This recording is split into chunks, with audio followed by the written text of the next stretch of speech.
phải ban xuống vậy mà ok chân số đây được không nè chứ trong trong một chuyện tí tẹt tôi ngồi nâng sắp đá cao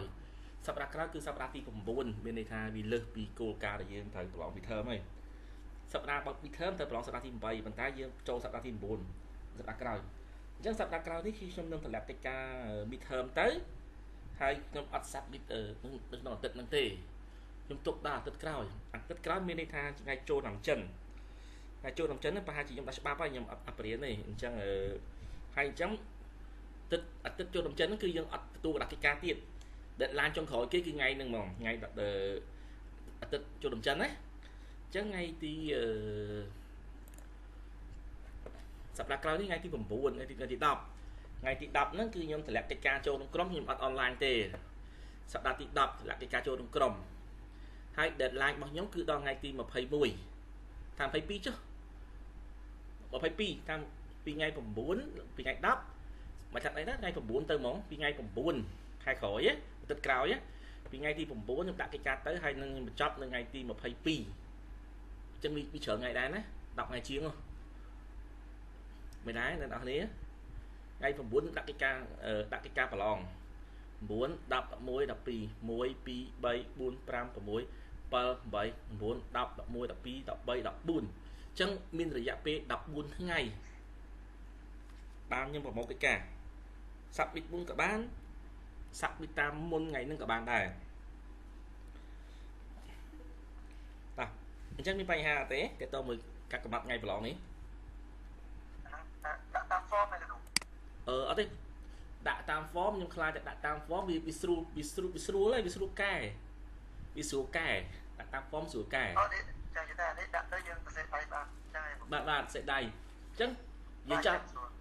bữa đạn sẽ đáy miền này tha sẽ đáy nhưng chọn đạn thử đầy hồ tí muối khang sả trong cho khang sả mưa này tha ở bên đi sật môi nó nghe sật mà crom nó nghe miền phẩm man phía đó để sạc mịt miền phẩm man phía đó sạc mịt chắc đặt mấy khang quật đăng tha chụp bốn tháo ô thì không sật đặt sạc mịt chân dương phải được tu chuyên quật nơi mà chua rồi mới còn lẹ bắn cứ khang sả cái đăng tháo bù là hết mà bị quật sạc mịt nè hay bữa sau như thương nó có form chân khang sả còn ở miền nam giữa miền nam nào mới khang sả ấy và hay muốn biết lúc cha chúc crom mong ta mình sẽ ấy thế mình bay há thế này không của tí muối bây giờ cho mắt bữa sân chịu thôi nhom quát lại cho crom nẹp xây tiết còn mơ mà quát tách quát từ xây tan từ đá này tí muối ca bằng yên online của bạn cúp cron thì kêu cứ ca prolong được online nhé cứ bạn những cái ca prolong này nơi p là như đầm ra sen chỉ lại là private center được cô mà nè mình bánh hà thì muối con chỉ chắc tha của bạn con mình vô tôi tha lấy nhom bật ở hai cần thạch còn đồ lệnh mà khơi nhỉ rồi p đồ lệnh khơi còn chạm nhau ca đây còn lại thì mùi lại thì phí con tha con nhà hai mà tay internet vừa chứ này vừa vớt đâu hay ăn kinh lượng sẽ trầu anh ấy cần chỉ bánh hàng mùi trường này phụ ấy thậm na lấy ní mình nè cứ bắt tầm thách áo hay trong telegram to từ score lấy cần thách telegram bạn những chat ban đưa một cái sân với bàn hay nó bánh hàng mùi này anh nhìn tại như một chuyện này đằng này phụ miền chụp bánh nhà chả này chẳng sắp ra cái chuyện một hai nó sắp ra cái cứ nhầm ở admin online thì cứ lại cái ca vô tại mình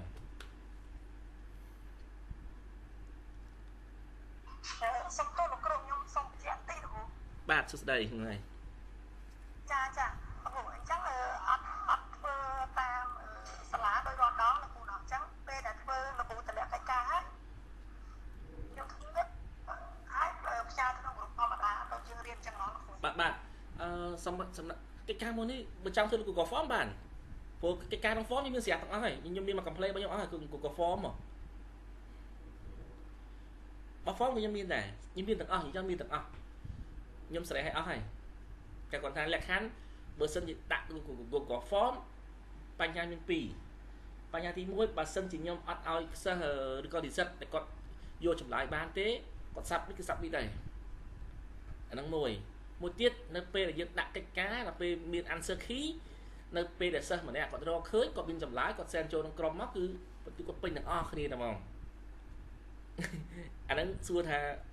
បែបហ្នឹងស្រួលគ្រូឬមកក៏ស្រួលសិស្ស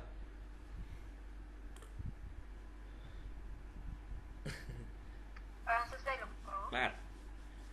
ឥឡូវខ្ញុំគិតថាតាមបលខ្ញុំគិតថាប្រហែលជាឲ្យសិស្សគាត់ធ្វើតាម Google Form ទៅ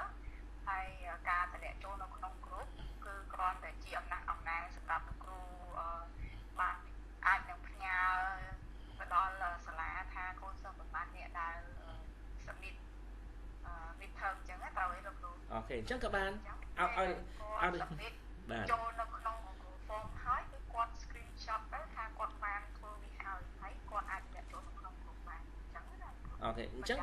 បាទអញ្ចឹងក៏បានដែរអញ្ចឹងក៏ល្អសម្រាប់ខ្ញុំដែរព្រោះទី1ខ្ញុំបានទៅលឿនទៀតហើយចំពោះគ្នាយើងតើគ្រប់ត្រូវអត់បើសិនជាខ្ញុំដាក់ answer key និងមិនដាក់ answer key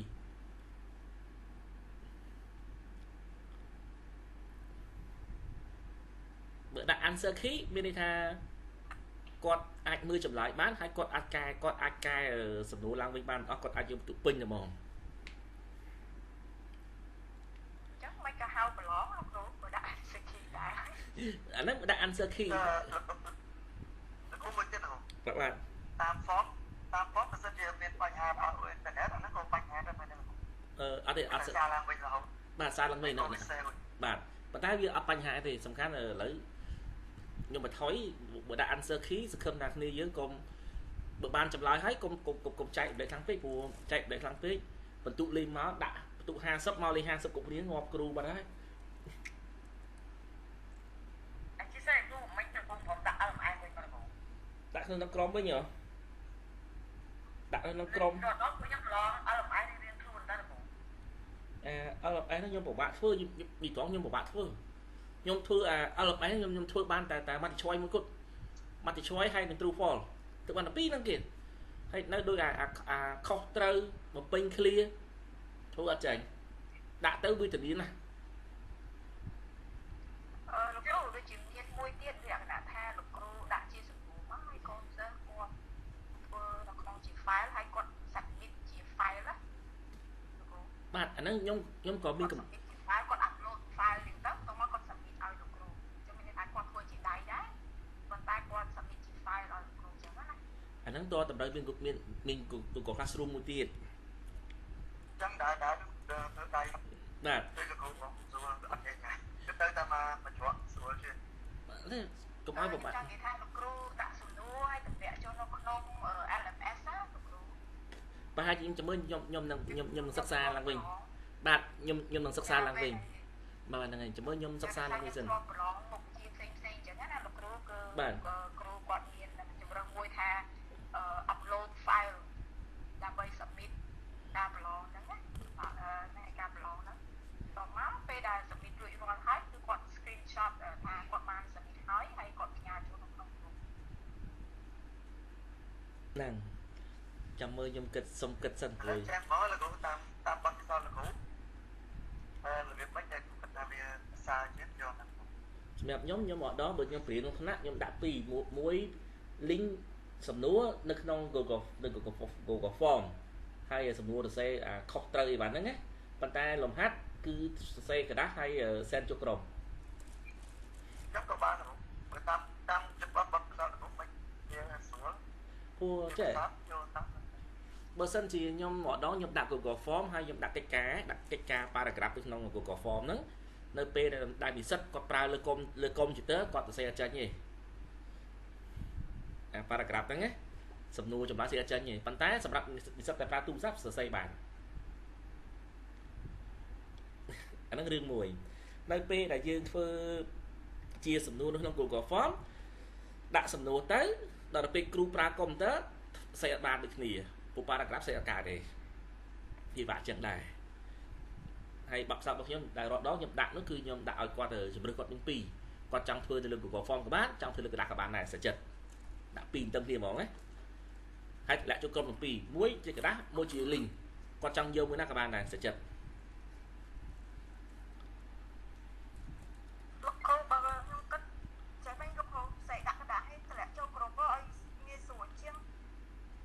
ចឹងក៏បានតែកុំឲ្យនិស្សិតមួយចំនួនអីលោកគ្រូមានរយៈពេលឡើង2អាទិត្យអីចឹងហើយយើងអាចសេដៃតន់ចឹងណាលោកគ្រូបាទខ្ញុំគិតតែចឹងដែរប៉ុន្តែខ្លាចនិស្សិតយើងមួយចំនួនគាត់ថាលោកគ្រូខ្ញុំជាប់ប្រឡងខ្ញុំជាប់នៅធ្វើការចឹងណាអាពាក្យធ្វើការមួយបានធ្ងន់ណាហ្នឹងណាអត់អីទេលោកគ្រូចាំលោកគ្រូទុកពេលឲ្យឡើង2អាទិត្យអីហ្នឹងលោកគ្រូបាទឥឡូវចេះទៅលោកគ្រូមើលតាមដូចលោកគ្រូទ្រាំធ្វើទៅស្រួលខ្ញុំគិតថាចឹងបាទតម្លាក់ជាលីងផងតម្លាក់ជាกระดาษផងបាទធ្វើតាមលីងបាទធ្វើតាមលីងទៅអ្នកណាធ្វើតាមលីងអត់កើតធ្វើតាមกระดาษបាទអញ្ចឹងនេះវាមានមកឆ្វាត់បាទអញ្ចឹងក៏បានអញ្ចឹងខ្ញុំស្អាតតែធ្វើចឹងចុះខ្ញុំដាក់กระดาษផងខ្ញុំដាក់នេះផងហើយអ្នកណាចង់ធ្វើមួយណាក៏ធ្វើចុះបាទចឹងខ្ញុំសម្រាប់តែយកអញ្ចឹងឯណាខ្ញុំសម្រាប់តែយកกระดาษផងហើយនឹង link ផងហើយបើអត់ submit អានឹងគិតបាច់ដេញគ្នាយើងជួនណាពួកបងគាត់ផ្លេច submit ពីចឹងលោកគ្រូបាទមិនដាក់ក្នុងกระดาษសុទ្ធហ្មងលោកគ្រូកុំឲ្យ2 3តង់ញ៉ៃដល់បើសិនជាចង់និយាយថាលោកគ្រូ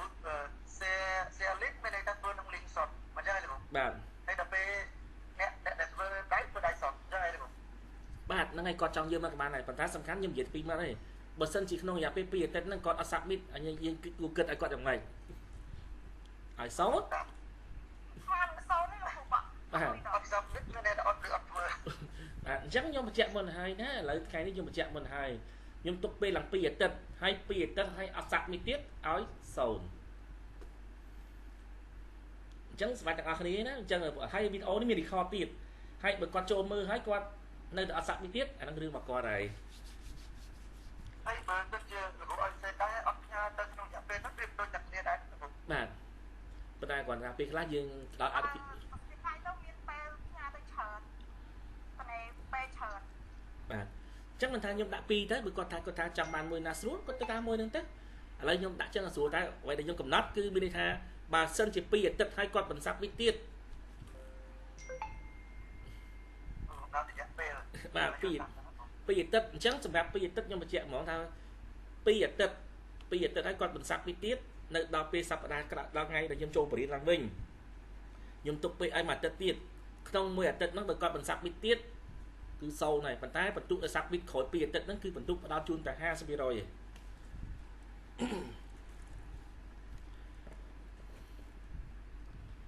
អញ្ចឹងខ្ញុំបញ្ជាក់ម្ដងទៀតណាពួកអីនេះខ្ញុំខ្លាចគាត់និយាយថាអត់ទាន់ក្នុងរយៈពេលពីថ្ងៃទី9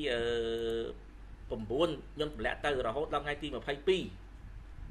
គាត់អត់បានសាប់ពីដល់ខ្ញុំទេអញ្ចឹងខ្ញុំនឹងចូលបរិញ្ញាឡើងវិញនៅថ្ងៃទី24អញ្ចឹងពីថ្ងៃទី23រហូតដល់ថ្ងៃទី28ក្នុងអាទិត្យហ្នឹងបើគាត់សាប់ពីខ្ញុំនៅទទួលតែបន្ទុកគាត់ថយ 50% ហើយចូលដល់ចុងខែ3ថ្ងៃ30ជាងនេះគឺមានន័យថាអ្នកទាំងអស់នេះទៅបញ្ចប់ហើយអត់មានអីត្រូវប្រឡងហើយអញ្ចឹងអត់មានអីទៅរៀនទៀតទេអញ្ចឹងបើសិនជារាប់ទៅមានន័យថាសប្តាហ៍ទី9នេះសប្តាហ៍ទី9ទី10 11អូខេ12 13 14អញ្ចឹងត្រូវបញ្ចប់នៅថ្ងៃទី17ខែ3ហើយអញ្ចឹងមានន័យថាបើគាត់មិនសាក់មីទៀតខ្ញុំមានប្រកបពីបន្ទុកអីបោកឲ្យខាងសាលាឯងបន្ទុកខ្ញុំទៅសាក់មីទៅខាងសាលានៅថ្ងៃទី1ខែ3សាក់មីបន្ទុកណាអញ្ចឹងបើសិនជាគាត់នៅថ្ងៃ28ហើយអត់ទាន់ផ្ញើកិច្ចការមកខ្ញុំផងអញ្ចឹងថ្ងៃ1ខ្ញុំឲ្យខាងសាលាហើយអញ្ចឹងទោះបីជាថ្ងៃ2គាត់ផ្ញើមកខ្ញុំក៏ខ្ញុំលែងទទួលដែរព្រោះបន្ទុកផ្សេងទៅសាលាហើយអញ្ចឹងខ្ញុំបញ្ជាក់ឲ្យហើយទាំងអស់គ្នាណាបាទលោកយើងប្លង់តែកណ្ដាលមិនធ្វើមែនលោកបាទដល់តែកណ្ដាលប្លង់ខ្ញុំហើយចាប់ហើយអត់មានទេហើយដល់ពេល final ខាងសាលាគាត់ទៀតចំខាងសាលាគាត់ខ្ញុំត្រាំទៅបាទលោករាខ្ញុំរត់ធ្វើដំណើរតាមផ្លូវលោកបាទចង់យើងប្លង់កណ្ដាលមិនធ្វើមែនលោកថ្ងៃសប្តាហ៍ក្រោយថ្ងៃ9ខ្ញុំទម្លាក់កិច្ចការទៅនឹងក្រុមហើយនិស្សិតទាំងអស់គាត់បញ្ចូលប្រឡង midterm ហើយប្រឡងតែម្ដងហ្នឹងទេហើយបន្ទុកស្មើនឹង 50% នៃបន្ទុកសរុបអញ្ចឹងបន្ទុកសរុប 100% ប៉ុន្តែ midterm នេះគឺមានដល់ទៅ 50% បន្ទុកពេញណាអញ្ចឹងបន្ទុកលើសពីទាំងអស់ 50 អញ្ចឹងក្នុងនោះមានខ្ញុំបែងចែកចេញជា3 attendance 10បន្ទុក midterm 20បន្ទុក assignment 20បន្ទុកចំពោះ3ហ្នឹងបើសិនជាគាត់ប្រឡងទៅបន្ទុកគាត់អត់ច្រើនបន្ទុកគាត់ច្រើនណាអញ្ចឹងពេលគាត់ច្រើនខ្ញុំអត់ដឹងមិនដឹងថាអូថលឥឡូវបុគ្គលក ក៏បាន35អញ្ចឹងខ្ញុំបូកអត់ខ្វល់ទេខ្ញុំយក attendance midterm assignment បូក3ជួបគ្នាមិនបូកទៅឲ្យឃើញ35គឺបន្ទុករួមមកគាត់ប៉ុណ្្នឹងហើយតោះនេះហ៎អញ្ចឹងខ្ញុំបញ្ជាក់ឡើងហ្នឹងហើយកុំឆ្ងល់ពេលឃើញខ្ញុំដាក់បូកបន្ទុកអញលោកគ្រូបន្ទុកខ្ញុំមិនញ៉ៃហ្នឹងប៉ុន្តែឃើញបន្ទុករួម35ហើយប៉ុន្តែមាន midterm ជួនកាល midterm ដាក់20អញ្ចឹងទៅស្រាប់តែ attendance ដាក់3អញ្ចឹងទៅ assignment ដាក់2 10អញ្ចឹងទៅណាអញ្ចឹងមិនខ្វល់ទេសំខាន់បន្ទុករួមបានប៉ុណ្ណាគិតជាភាគរយការ midterm ដាក់បន្ទុកពេញ 100% ប៉ុន្តែបន្ទុកผิดពិតតែ50ទេអញ្ចឹង50ហ្នឹងគឺ10សម្រាប់ attendance 20សម្រាប់ midterm និង20ទៀតសម្រាប់ assignment តាអូខេតើអ្នកនរគ្នាណាហើយជួយផ្ដាំគ្នាយើងផងកុំឲ្យ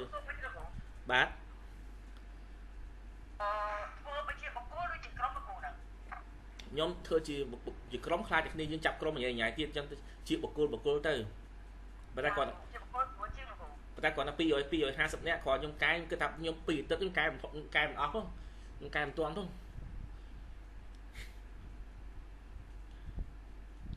លោកគ្រូដាក់ឲ្យ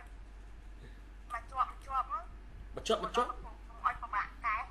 មកជាប់សំខាន់និស្សិតក៏សាប់ប៊ីតខ្ញុំអត់មើលលេអត់សាប់ប៊ីតខ្ញុំផងខ្ញុំឲ្យមកជាប់ខាងសាលាគេសួរខ្ញុំមិនហើយអ្នកដទៃទៀតខាងវិញអត់មករៀនមកបានជាប់ដែរអាហ្នឹងបញ្ហាខ្ញុំទៀតទេឲ្យតែយើងបានឲ្យអស់ឡើងនិស្សិតណាបាទសំខាន់សូមឲ្យនិស្សិតទាំងអស់ហ្នឹងសាក់ប៊ីតឲ្យខ្ញុំដើម្បីខ្ញុំមានបណ្ដាំថាស្ដាងថាគាត់ហ្នឹងសាក់ប៊ីតខ្ញុំមកប៉ុណ្ណេះអញ្ចឹងឧទាហរណ៍បាន30 35អញ្ចឹងទៅ40ហ្នឹងទៅអញ្ចឹងបើ40បន្ទុកហើយ LMS អាចុងក្រោយទៅមិនឲ្យបាន10បន្ទុកជាប់អត់ទេ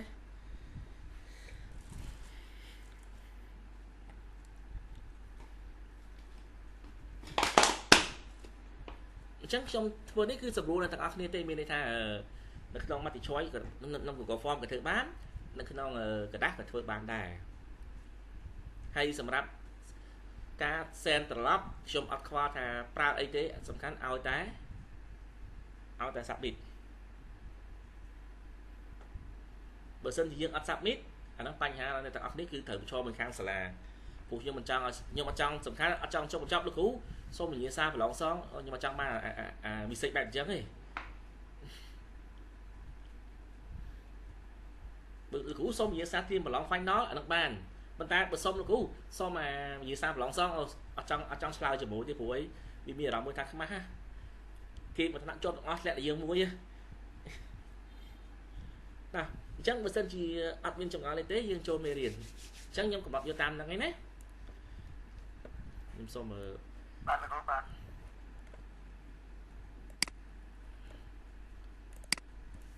សូម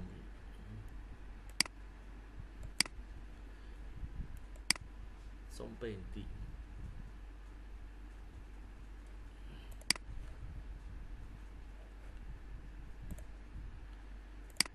រកកន្លែងបើកតែឃើញមែនណា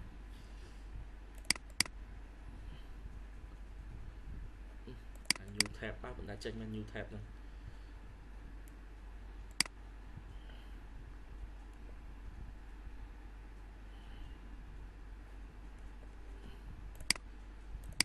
បាទឧទាហរណ៍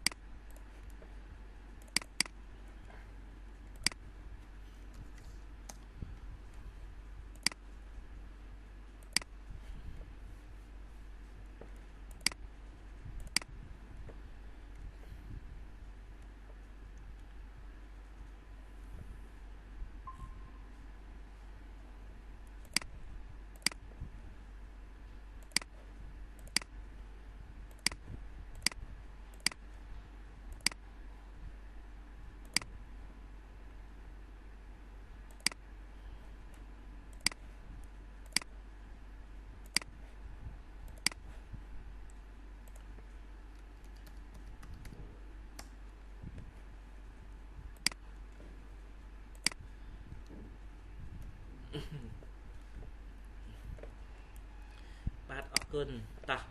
អញ្ចឹងយើងតមេរៀនរបស់យើងណាឆ្នាំចំពោះរូបមន្តដែលសប្តាហ៍មុនយើងកៀងខ្ញុំរកក៏នៅតែអត់ឃើញដែរប៉ុន្តែបើសិនជាប្រើជាក្នុង Casio ហើយយើងប្រើជាស្វ័យគុណដោយតែគាត់សែនចូលក្នុងក្រុមនោះគឺអូខេអាហ្នឹងគឺត្រូវប៉ុន្តែសម្រាប់ទីនេះយើងប្រើអត់បានទេដោយសារមានបញ្ហាតោះអញ្ចឹងយើងចូលមេរៀនតរបស់យើង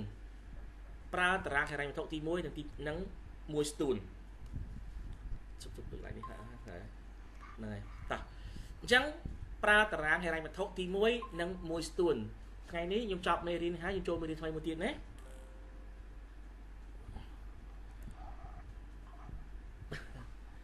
អូខេ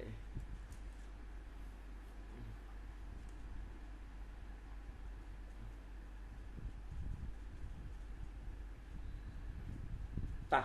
អញ្ចឹងតាម exponential យើងបាននេះខ្លះ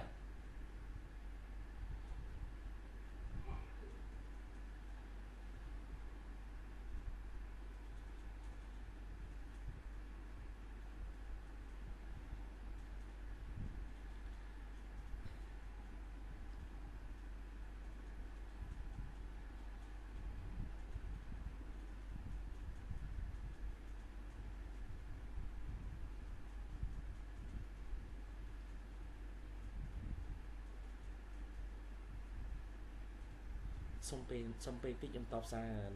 និស្សិតម្នាក់គាត់សួរខ្ញុំសុំពេលមក22នាទីណាអ្នកនរគ្នាសុំពេលមក2នាទីចុះបាទសួស្តីសូមបញ្ជាក់ថាយើងអត់តប្រឡងទេ midterm សម្រាប់ថ្នាក់ online គឺធ្វើនៅថ្ងៃទី9 ខែ 2 និង submit last date នៅថ្ងៃទី22 ខែ 2 សម្រាប់ក្នុងថ្នាក់គឺយើងធ្វើនៅថ្ងៃទី24រៀនអនឡាញរៀនក្នុងតើថ្ងៃទី24ខែ 2 បាទយើងធ្វើការប្រឡងហើយបន្ទុកហ្នឹងគឺសរុបទាំងអស់ហ្នឹងហើយក្នុងហ្នឹងគឺមាន100ចំនួនជិត100ចំនួនអញ្ចឹងគឺមាននៅក្នុង Google Form ផងមាននៅក្នុងក្រាស់ផងហើយពិសេសតែគាត់ធ្វើការទាំងអស់ហ្នឹងគឺគាត់អាចជ្រើសការប្រឡងបានអញ្ចឹងគឺមានថាអត់តដល់ថ្ងៃកំណត់យកការប្រឡងអញ្ចឹងគាត់តែសប្តាហ៍ក្រោយហ្នឹងហើយអរគុណច្រើនតែខ្ញុំរៀនហ្នឹងខ្ញុំតែតបសារហើយតោះបាទសួស្តីភាសាមានសិស្សគាត់សួរខ្ញុំឥឡូវខ្ញុំចាប់រួចរាល់អស់ហើយតោះអញ្ចឹងខ្ញុំបើកនេះហើយណាខ្ញុំប្រើតារាងហិរញ្ញវត្ថុទី1និងហិរញ្ញវត្ថុស្ទួនទី1តាម exponential បើ a ស្វ័យគុណ a បូក b អញ្ចឹងយើងស្មើជាមួយនឹង a ស្វ័យគុណ a b តោះអញ្ចឹងគេបានសេនៃ7ឆ្នាំ3ខែឬក៏7.25យើងស្មើជាមួយនឹង2000គុណនឹង 1.05 ស្វ័យគុណ 7.5 ហ្នឹងយើងអាចស្មើជាមួយនឹងលេខបុកខាងក្រោមហ្នឹងហើយចម្លើយរបស់វាគឺមិនខុសទេតោះអញ្ចឹងយើងមើល2000គុណនឹង 1.0 ច្រើនពេកដល់ពេលយើងហៅតោះអញ្ចឹងយើងមើល 1.4 អញ្ចឹងខ្ញុំសុំហៅកាត់ណាអញ្ចឹងយើងស្មើតម្លៃចុងក្រោយរបស់ស្មើប៉ុន្មានអញ្ចឹងពី1.5 ស្វ័យគុណ 7 នោះតម្លៃរបស់វាស្មើជាមួយនឹង 1.407 100 អញ្ចឹងយើងធ្វើការគុណជាមួយគ្នាមកយើងបានចម្លើយរបស់វាគឺស្មើជាមួយនឹង 2848.73 អញ្ចឹងការប្រាក់ដែលយើងបានពីក្នុងរយៈពេល7ឆ្នាំហ្នឹងណាសរុបមកគឺបានប៉ុណ្្នឹងហើយដូចជាព្រឹកមិញខ្ញុំនិយាយជាមួយនឹងមេរៀនដាក់មេរៀនផ្ទាល់ណាខ្ញុំសួរថាបើសិនជាយើងមានលុយ$40000តើយើងធ្វើអីកូនសិស្សឆ្លើយថាគាត់យកទៅទិញដីអញ្ចឹងណាដល់ខ្ញុំសួរគាត់ថាចុះបើសិនជាយកលុយ$40000ហ្នឹងដាក់ធនាគារមួយខែការ800វាមិនសប្បាយចិត្តជាងអីហើយ800ហ្នឹងគឺយើងអាចយកទៅចែកកូនយើងសម្រាប់ថ្លៃចាយវីផងថ្លៃរៀនផងថ្លៃញ៉ាំអាហារផងហើយដល់ពេលគាត់គិតចុចឡើងគឺថាខ្ញុំចំណេញប៉ុន្តែនេះគាត់និយាយឧទាហរណ៍ណាព្រោះយើងអត់មានលុយ$40000ផងហ្នឹងគាត់និយាយឧទាហរណ៍ណាអញ្ចឹងកន្លែងនេះខ្ញុំសួរគាត់បញ្ជាក់ប្រាប់មិញមើលថ្នាក់បរិញ្ញាផ្ទាល់ណាសាំងសួរថាបើសិនជាមានលុយ$40000ហ្នឹងទិញដីឬមកទិញដាក់លុយធនាគារម្នាក់ដែលឆ្លើយឡើងទិញដីប៉ុន្តែដល់ពេលខ្ញុំយល់ថាបើទិញដីរងចាំដីឡើងថ្លៃប៉ុន្តែបើយកលុយដាក់ធនាគារយើងប្រើជា fix រយៈពេល1ខែដោយធនាគារទូទៅបាន2% នៃ1ខែអញ្ចឹងបើសិនជាដាក់40000មួយខែបាន800ដល់ពេលសិស្សលឺដល់1ខែ800សិស្សចាប់ដើមបដូរកម្រិតមួយថាដាក់ធនាគារដែរវិញចុះសម្រាប់អ្នកទាំងអស់គ្នាវិញបើសិនមានជំរឿសវិញមានលុយប៉ុណ្ណឹងក្នុងដៃមែនតើទិញដីឬមកទិញឡាន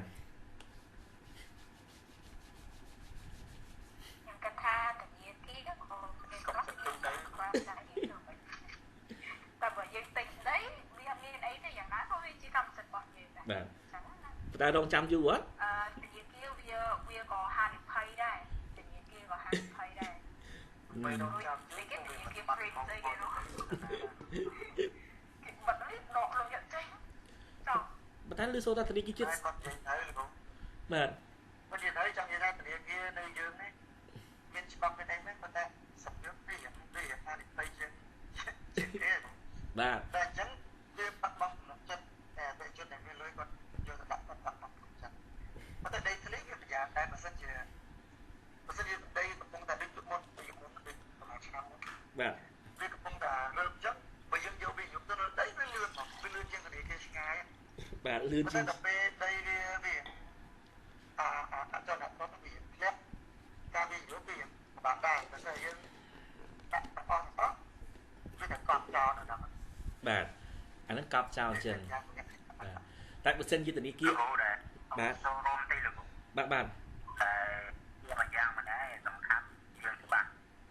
បើសិនជានិយាយពីរឿងខាតវិញបាទតែស្អីអាចយើងដាក់ឲ្យវាឆ្ងាយ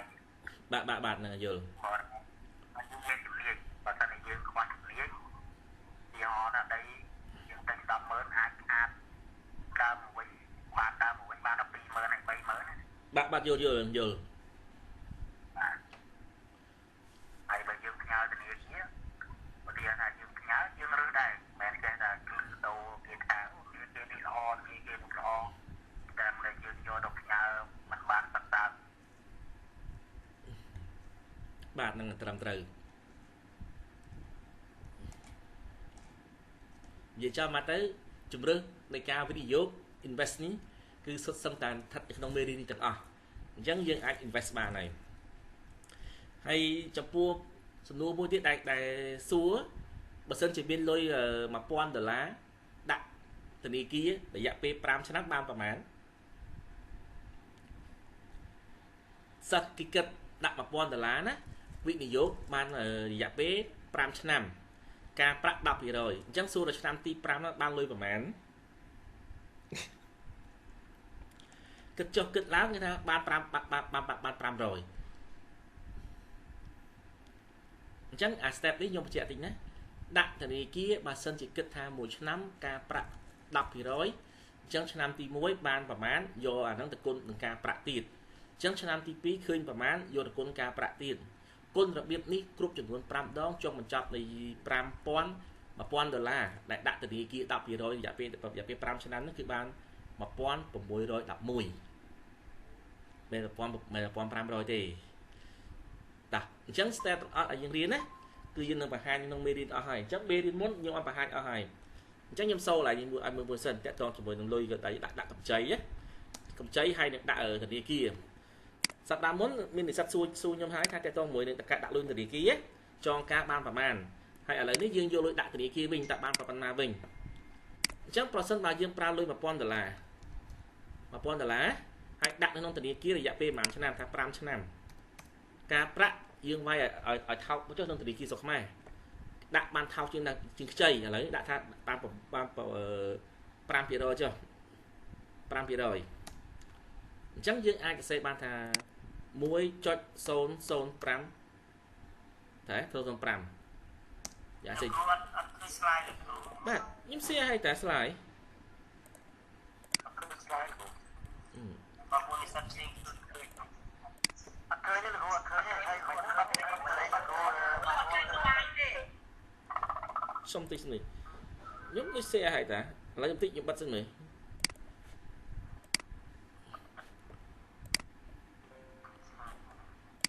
មិនបាត់សលេងអត់ឃើញមកស្ទូដែរអត់តាឥឡូវឃើញនៅ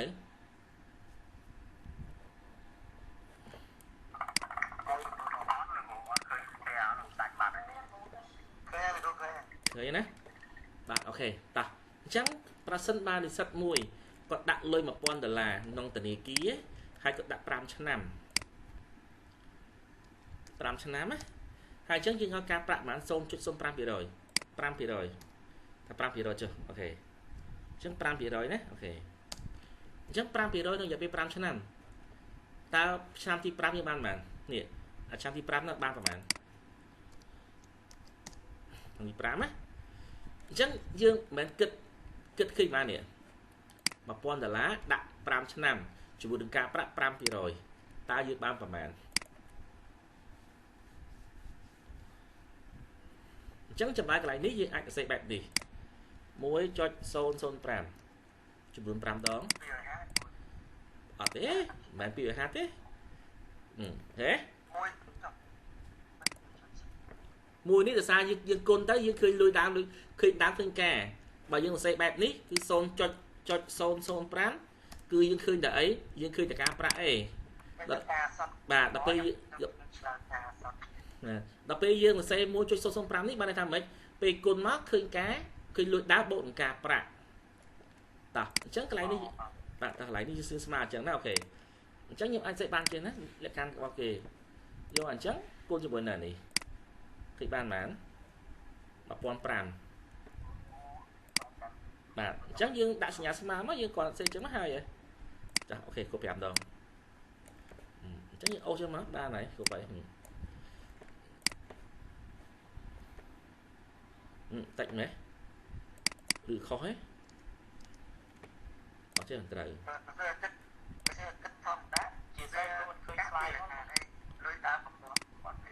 បាទ 12.6 250ចុះខ្ញុំដាក់ share slide ហើយតែមិនឃើញទៀតហើយនេះ share អីទៅឃើញដែរលោកគ្រូឃើញបាទ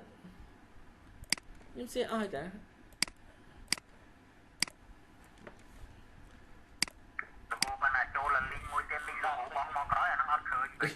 បាទតោះឥឡូវនេះឥឡូវឃើញអ្នកនរគ្នានៅឃើញថាឃើញយើងខុសច្រើនហើយនេះឃើញនេះបែប 1250 ណាគឺ 1276.28 ខុសគ្នាឡើងប្រហែលខុសគ្នាណាចុះបើយើងគិតចេះតែយើងគិត90មុខមកប្រាក់ដើមអត់ត្រូវទេព្រោះអីអានេះចង់និយាយថាការដែលយើងបានហ្នឹងវាតែបានការទៅលើអាការហ្នឹងទៀតបាទហ្នឹងហើយគឺថាឆ្នាំទៅមួយឆ្នាំអញ្ចឹងបាទហ្នឹងហើយនេះមួយឆ្នាំការមួយឆ្នាំការមួយឆ្នាំអញ្ចឹងមួយឆ្នាំបានប៉ុណ្ណេះយូរលុយប៉ុណ្ណេះមកការមួយឆ្នាំទៀតបានប៉ុណ្ណេះហើយដល់ពេលអាប៉ុណ្ណេះបុកទៀតឡើងទៅជាងប៉ុណ្ណេះអញ្ចឹងបើយើងគិតទៅបោស្មើថា 5% អញ្ចឹងថាចេះលើ 10% ចុះស្រួលស្ដាប់ចុះ 10% ណាអញ្ចឹងស្រួលគិតលេខ 10% តោះទី 10% ទេគេ 10% ចេញប៉ុណ្ណេះហ៎គេប៉ុណ្ណឹងអស់ប៉ុណ្ណឹងហ៎អញ្ចឹងបើ 10% យើងមិនគិតថាម៉េចមួយឆ្នាំបាន 100 2ឆ្នាំ 200 3ឆ្នាំ 300 4ឆ្នាំ 400 5ឆ្នាំ 500ឥឡូវយើងគិតដៃគិតអញ្ចឹងខុសយើងទៅហ៎ចឹងវិធីសាស្ត្ររបស់គេធ្វើបែបហ្នឹងគេបង្ហាញយើងបែបហ្នឹងមកចេញចម្លើយមកហើយតោះណាតើហើយបើយើងថែមឡើងរហូតដល់ទៅ7ឆ្នាំណានៅកន្លែងទៀតអញ្ចឹងកន្លែងនេះយើងអាចសេអញ្ចឹងក៏បានឬមួយក៏យើងអាចប្រើទម្រង់បែបនេះក៏បានដែរនេះទៅ5ក៏ចេញចម្លើយនេះដែរហ៎ចម្លើយជាមួយឯងបើយើងប្រើទម្រង់ស្វ័យគុណណាសេស្វ័យគុណគឺបែបនេះមកគឺវាចេញមកនេះណាហ៎បើសេស្វ័យគុណគឺចេញដូចគ្នាចម្លើយមិនតែមួយទេ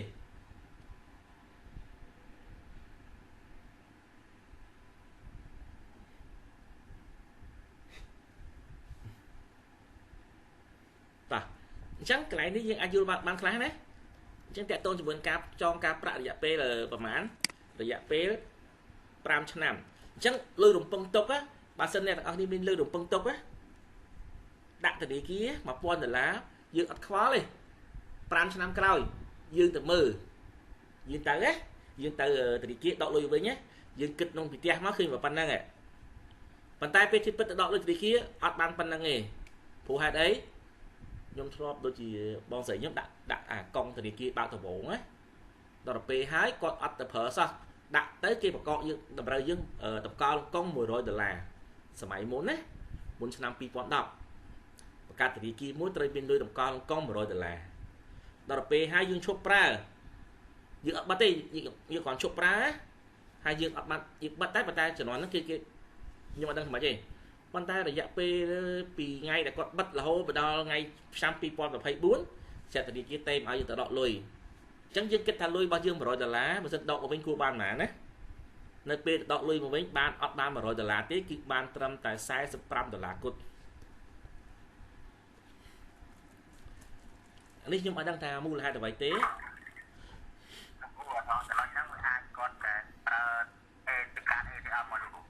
ទេអត់ប្រើ កាត់ ATM ហ្នឹងក្នុងមួយ$5 សម័យមុនអត់ដែលមានឡាយប្រកាសទេសម័យមុនណាបាទសួស្ដី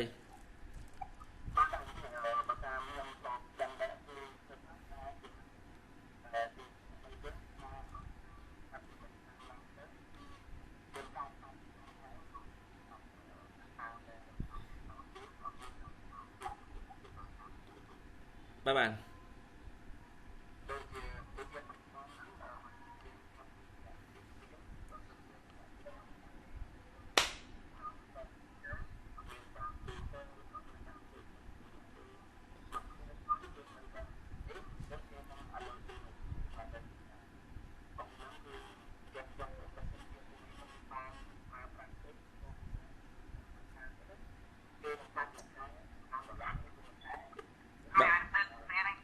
បាទនឹងយល់នឹងយល់ឡើងយល់អូខេបាទឡើងយល់ឡើងយល់ឡើងយល់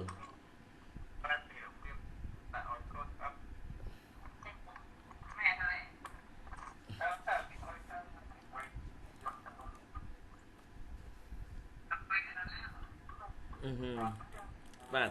គឺថាផាយអញ្ចឹងដែរអញ្ចឹងហ្នឹងហើយតោះចឹងគ្នាយើងមានអីណាដល់ទៀតអត់ទេ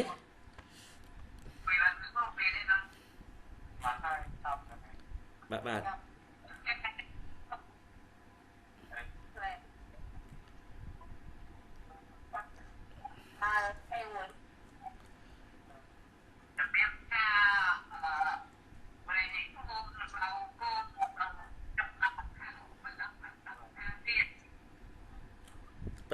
អូខេតោះអញ្ចឹងបើសិនអត់មានទីទេយើងទៅមុខទៀតណាអញ្ចឹងអ្វីដែលខ្ញុំឆ្ងល់ត្រង់តែប៉ុណ្្នឹងទេ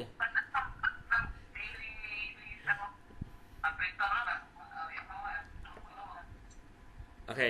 តោះអញ្ចឹងទៅមុខទៀតទេណាអូខេ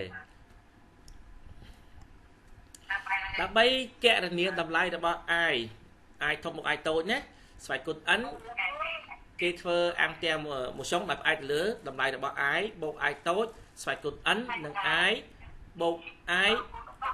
បាទតោះ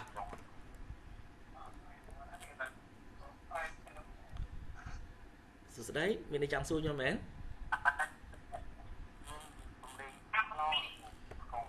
មានសម្លេងតែបិទមុខទៀតបិទមុខហ្មងណាគេសិតខ្លះបិទមុខបាទយល់ដល់ពេលថតអត់ច្បាស់ដល់ខ្ញុំអត់ដឹងថា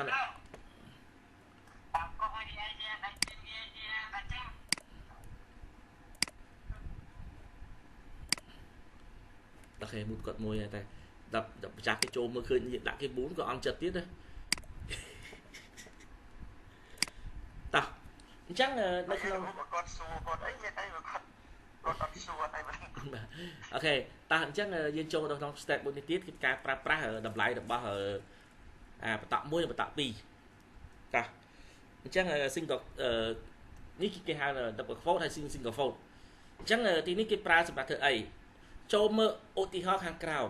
ឧបមាបើគេដាក់លុយ sale ស្មើ$6,000ទៅក្នុងធនាគារមួយជាមួយនឹងអត្រាការប្រាក់ផ្គួប 0.044 ក្នុងរយៈពេល5ឆ្នាំគណនាសេ5អញ្ចឹងតាមតារាងយើងបាននេះខ្លះ i បូក1បូក i សកុន5ស្មើនឹងអីនេះតម្លៃរបស់វាណាហេតុឲ្យมันស្មើប៉ុណ្ណឹងនេះការប្រាក់របស់គេណាតោះបូកទៅឃើញប៉ុន្មានអូខេចុច 1.0425 សកុន5តទៅទៀតវាស្មើនឹងគេវាស្មើប៉ុណ្ណេះអញ្ចឹង i ស្មើប៉ុន្មាន i ស្មើនឹង 4.25% កន្លែងនេះណាគេគុណមកណាអូខេតោះទៅទៀត i បូកមុខ i 2មក5អញ្ចឹងតម្លៃរបស់វាស្មើជាមួយនឹង 1.045 នេះកន្លែងនេះណាគេសេទៅកាត់មកលើកគួតឡើងទៅជាប៉ុណ្ណឹងហើយតម្លៃរបស់វាគុណមកគុណណាគុណ5ដងឃើញប៉ុណ្ណឹង 1.04 1.0450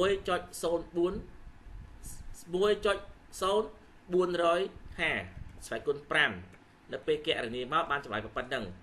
យ៉ាងទៀតបើសិនជា i2 ដក i1 យកអាធំដកទូចវាស្មើជាមួយនឹង 0.25% តម្លៃក្នុងរយៈពេលនៃការកើន1ឆ្នាំអញ្ចឹង1ឆ្នាំកើន 25% តើណាបាទអញ្ចឹងកើន 0.25% មិន 25% ណាអូខេអញ្ចឹងបើសិនជា i2 ដក i1 4.4 ដក 4.25 អញ្ចឹងវាស្មើជាមួយនឹងការប្រាក់របស់យើងច្បាស់គឺ 0.15 នេះការប្រាក់គួបការប្រាក់គួបការគិតយកការប្រាក់ឲ្យគិតទៅការប្រាក់មួយទៀតហើយបើសិនជាអត្រាក្អាយកើន 0.25 នោះ1 បូក i គុណ5កើន1បូកឲ្យ1 single fold គុណ5ដកឲ្យ1បូកនឹង i single fold នេះ double fold single fold ណា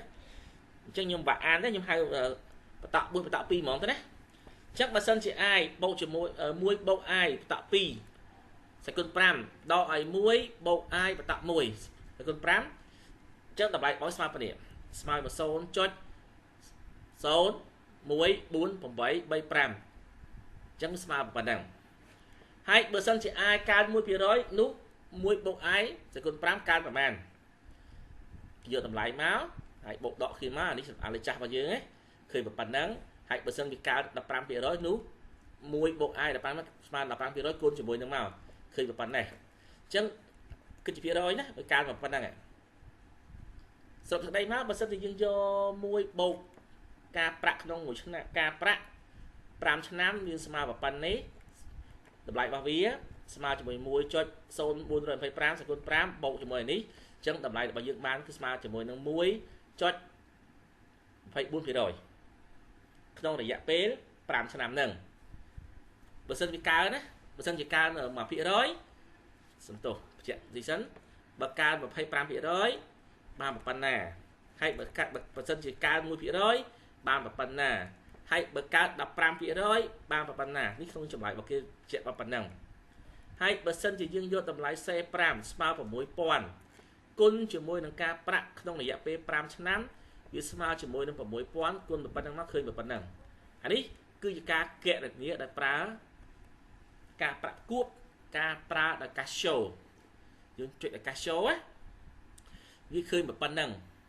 ហើយចង់នឹងថាវាប៉ុណ្ណឹងមែនអត់អ្នកទាំងអស់គ្នាសាកល្បងចុចនៅក្នុង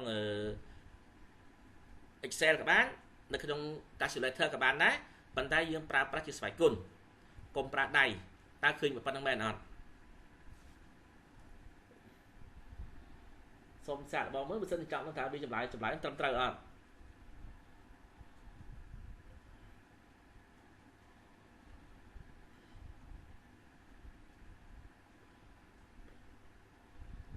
តើសាកមើលត្រឹមត្រូវអត់ហើយប្រសិនបើខុសគឺលំអៀងតិចតួចបើចុចកាសូយើងមើលឃើញប្រហែលពាន់ចុចមកយើងឃើញ 7400 ខុសគ្នាបន្តិចណាខុសកតុយក្នុងកតុយកាសូយើងចុចកតុយយើងឃើញ38ប៉ុន្តែទូរស័ព្ទដែលយើងចុចមើលក្នុងកាសូទូរស័ព្ទរបស់យើងហ្នឹងឃើញកតុយ38ប៉ុន្តែគណនាឃើញ39ខុសគ្នាបន្តិចដោយសារហេតុអីអាឡៃនេះយើងអត់គណនាលេខមួយទៀតកន្លែងនេះបាត់លេខមួយទៀតនឹងលេខម៉ានេះដែរនេះកន្លែងមួយហ្នឹងអូខេតោះអញ្ចឹងគេអាចប្រើម្យ៉ាងទៀតគេប្រើអីគេប្រើ logarit ឬក៏ម៉ាស៊ីនគិតលេខតែគេប្រើមិនឥឡូវម៉ាស៊ីនគិតលេខប្រើម៉ាស៊ីនគិតលេខអញ្ចឹងគណនាថ្ងៃអនាគតប្រាក់ការប្រាក់តូលមិនពេលតូល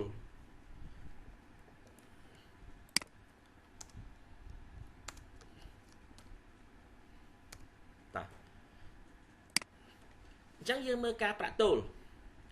គេដាក់ប្រាក់10លានរៀលទៅក្នុងធនាគារមួយជាមួយនឹងអត្រាកាត់គួរប្រចាំឆ្នាំ 12% គណនាថ្ងៃអនាគតក្នុងរយៈពេលតោះ1ឆ្នាំ2ឆ្នាំ7ខែក1តាមការប្រាក់តូលកតាមប្រាក់គួរអូខេតោះអញ្ចឹងយើងមើលការប្រាក់តូលយើងស្មើអី CN ស្មើ CO បូក I បូក N បូក I តូលតោះមួយឆ្នាំស្មើប៉ុន្មានឃើញ10000 11លាន2សែន2ឆ្នាំយើងស្មើអី CN ស្មើគេ CO បូកឲ្យ1បូក 2i សេសម្រាប់ចូលមក1បូក2គុណជាមួយនឹងប៉ុណ្ណេះវាឃើញនឹង24លាន2លាន4សែនណាអូខេតោះបាត់សូត្ររបស់ខ្ញុំមួយបាត់ហើយនេះបាត់លេខ1លេខ1តែ2លាន4សែននៅពេលយើងប្រើការប្រាក់7ខែអញ្ចឹង7ខែវាស្មើជាមួយនឹង10លាន7សែនកន្លែងនេះបាត់លេខ1កន្លែងនេះសូមអធិស្ឋានណាកន្លែងនេះបាត់លេខ1ជាមិនត្រូវអូខេនេះកន្លែងនេះស្រាប់ប៉ុណ្ណឹង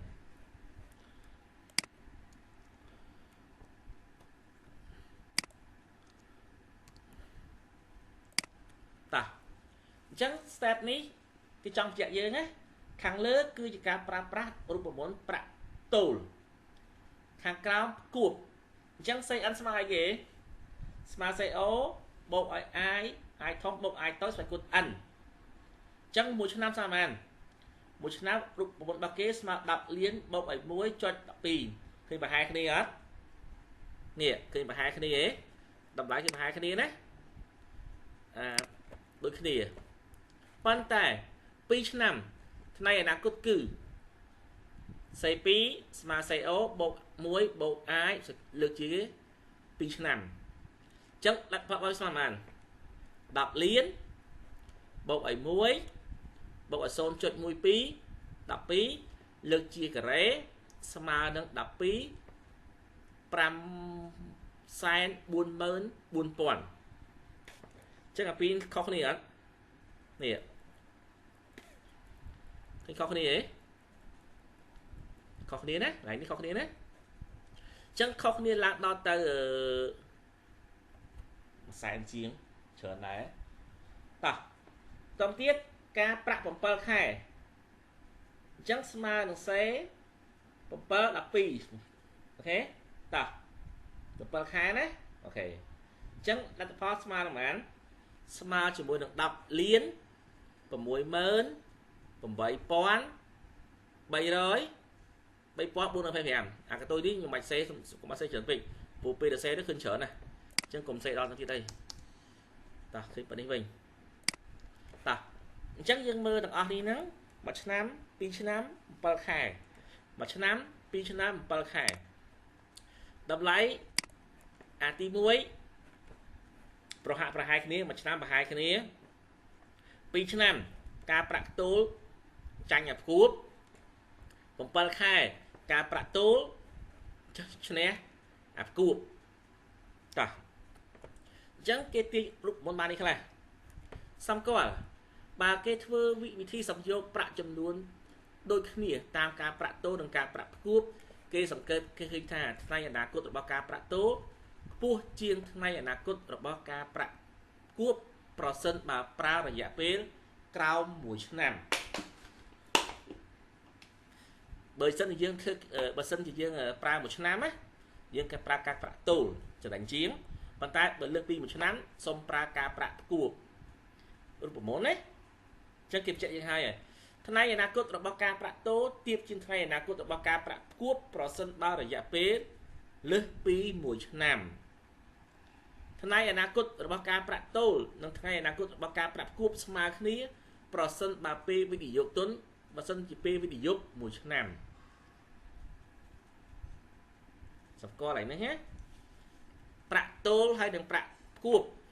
បើ1ឆ្នាំវាប្រហែលគ្នាធ្វើមួយណាក៏ចំណេញដែរ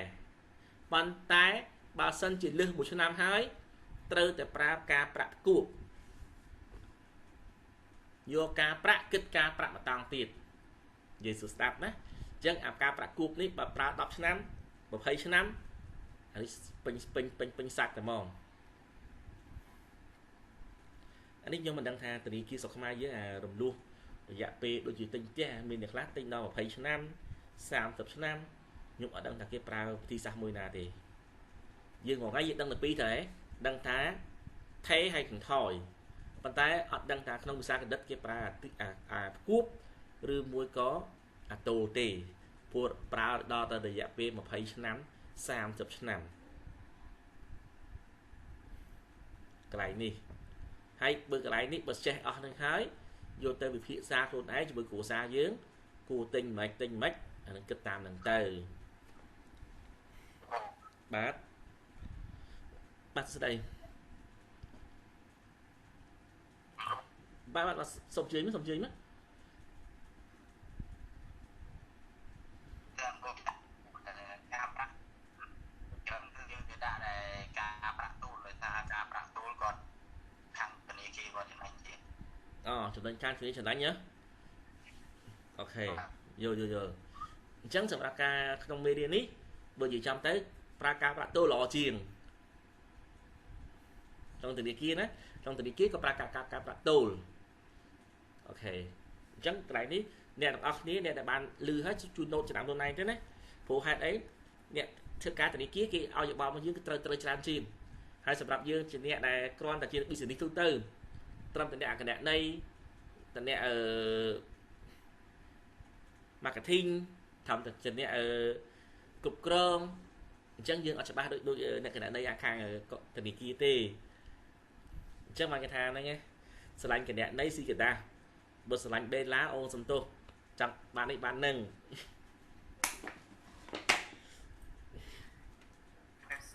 បាទសួស្ដីខ្ញុំអត់ទាន់ត្រង់ប្រាក់ទាល់និងប្រាក់គប់បាទយើងប្រើការប្រាក់ប្រភេទទី2នេះយើងប្រើនៅពេលថាក្នុងហើយយើងប្រើយើងទេឬក៏ខាងកំពុងវិច័យនេះគេគាត់ឲ្យយើងត្រូវយកមួយណាចង់និយាយជាក់តិចណាថាក្នុងមេរៀនរបស់យើងនេះគឺយើងគ្រាន់តែយើងឲ្យដឹងពីការរកការប្រាក់ទូលនិងការប្រាក់គូបប៉ុន្តែបើយើងដឹងហើយយើងជាអ្នកចងការប្រាក់ឬមួយក៏យើងជាអ្នកគេបខ្ចីលុយយើងណាយើងយកការពីគេតើយើងគួរប្រើការប្រាក់ទូលឲ្យគាត់ឬមួយក៏យើងប្រើការប្រាក់គូបឲ្យគាត់ឧទាហរណ៍បើសិនជាខ្ញុំទៅខ្ចីលុយគាត់ថា$1000ចុះតើគាត់គួរខ្ញុំចង់ខ្ចីគាត់3ឆ្នាំខ្ចី3ឆ្នាំណាតើខ្ញុំគួរតែសិក្សាជាមួយគាត់ហ្នឹងខ្ញុំគួរតែប្រើអាទូលឲ្យគាត់ឬមួយក៏យើងយកអាគូបមកកែឌីមួយគាត់នេះដោយសារគេបញ្ជាក់យើងហើយតើបើសិនជាលើសពី2ឆ្នាំ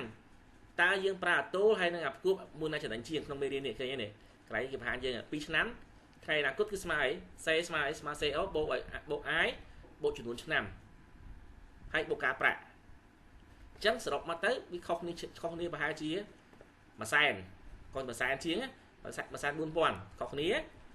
អញ្ចឹងបើសិន3ឆ្នាំវាគួរតែលើសវាគួរតែការប្រាក់គួបនេះលើសទៀតប៉ុន្តែរូបមន្តផ្សេងមកគឺដូចគ្នាណាអត់ខុសគ្នាទេអញ្ចឹងបើសិនប្រើ3អានេះបូកប៉ុន្មាននេះ1បូក3គុណអានេះ1បូក 0.12% លើកជាសគុណ3តើស្មើប៉ុន្មានកន្លែងហ្នឹងបូកចូលគ្នាមកឃើញប៉ុណ្ណឹងអញ្ចឹងក្នុងករណីដែលខ្ញុំទៅខ្ចីដូចគាត់តើគាត់គួរគិតឲ្យខ្ញុំគិតតូឬមិនក៏គួរឥឡូវនេះអូខេអញ្ចឹងក្រោយមួយឆ្នាំគេប្រើទូលតែបើលើមួយឆ្នាំហើយគេប្រើអីប្រាក់គូបអញ្ចឹងអាទូលហើយគូបហ្នឹងយើងប្រើមិនយើងអត់ដឹងទេគាត់ដឹងថាបើចិនយើងខ្ញុំបញ្ចងការយើងឬមួយយើងបញ្ចងការគេយើងកែឌីខ្លួនឯងសិនយើងកែឌីខ្លួនឯងណាតើយើងកែឌីចេញមកហ្នឹងតើលុយរបស់យើងគឺអស់ប៉ុណ្្នឹងអត់អញ្ចឹងនៅពេលដែលគេយកបែងសិទ្ធិរបស់យើងមើលមកណាយើងមើលទៅមួយរបស់យើងមកយើងដឹងថាអាហ្នឹងជាការប្រាក់អីហើយអូខេបាទចំពោះអ្នកផ្សេងទៀតមានបញ្ហាសុំសួរណា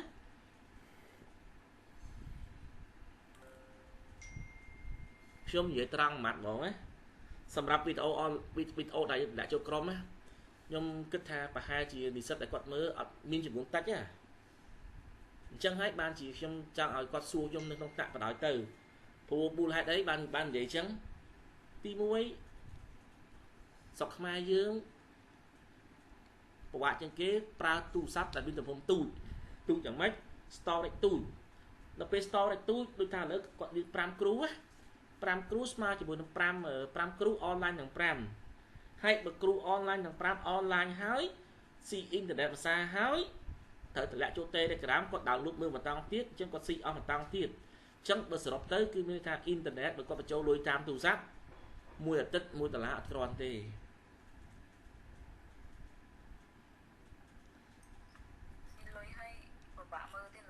បាទហ្នឹងរឿងទី1ហើយរឿងទី2ប្រសិនបើគាត់download យកបន្ទុកមើលអញ្ចឹងតើគាត់អស់ space របស់គាត់ទៀតអត់អស់ space របស់គាត់ទៀតអស់ space ក្នុងទូរស័ព្ទទៀតអញ្ចឹងខ្ញុំគិតថាទាញនិយមនៃរួមមកគឺនិស្សិតដែលគាត់អាចមើលវីដេអូរបស់ខ្ញុំពេលតម្លាក់ទៅហ្នឹងណាក្នុងចំណោម10នាក់មានតែ2នាក់ទេដែលមើល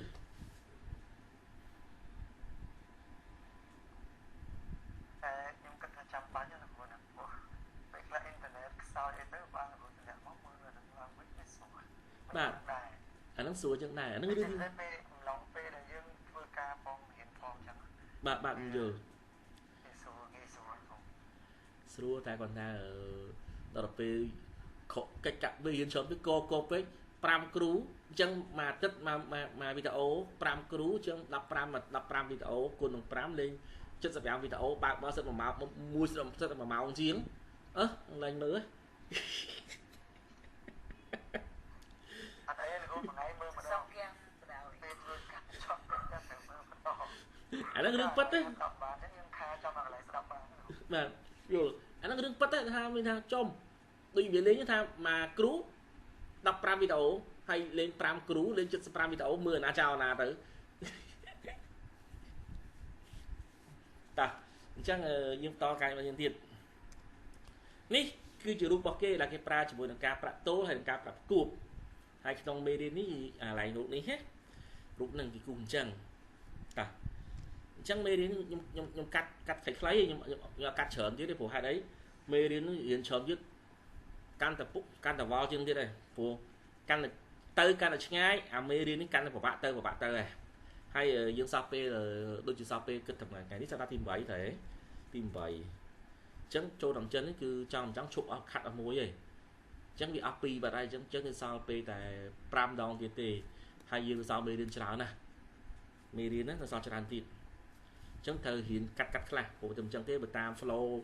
មកមេរៀនព្រៀនអញ្ចឹង3ថ្ងៃអត់អស់មួយមេរៀនផងតោះអញ្ចឹង step នេះយើងចេះតែការប្រាក់គួបហើយនឹងតូល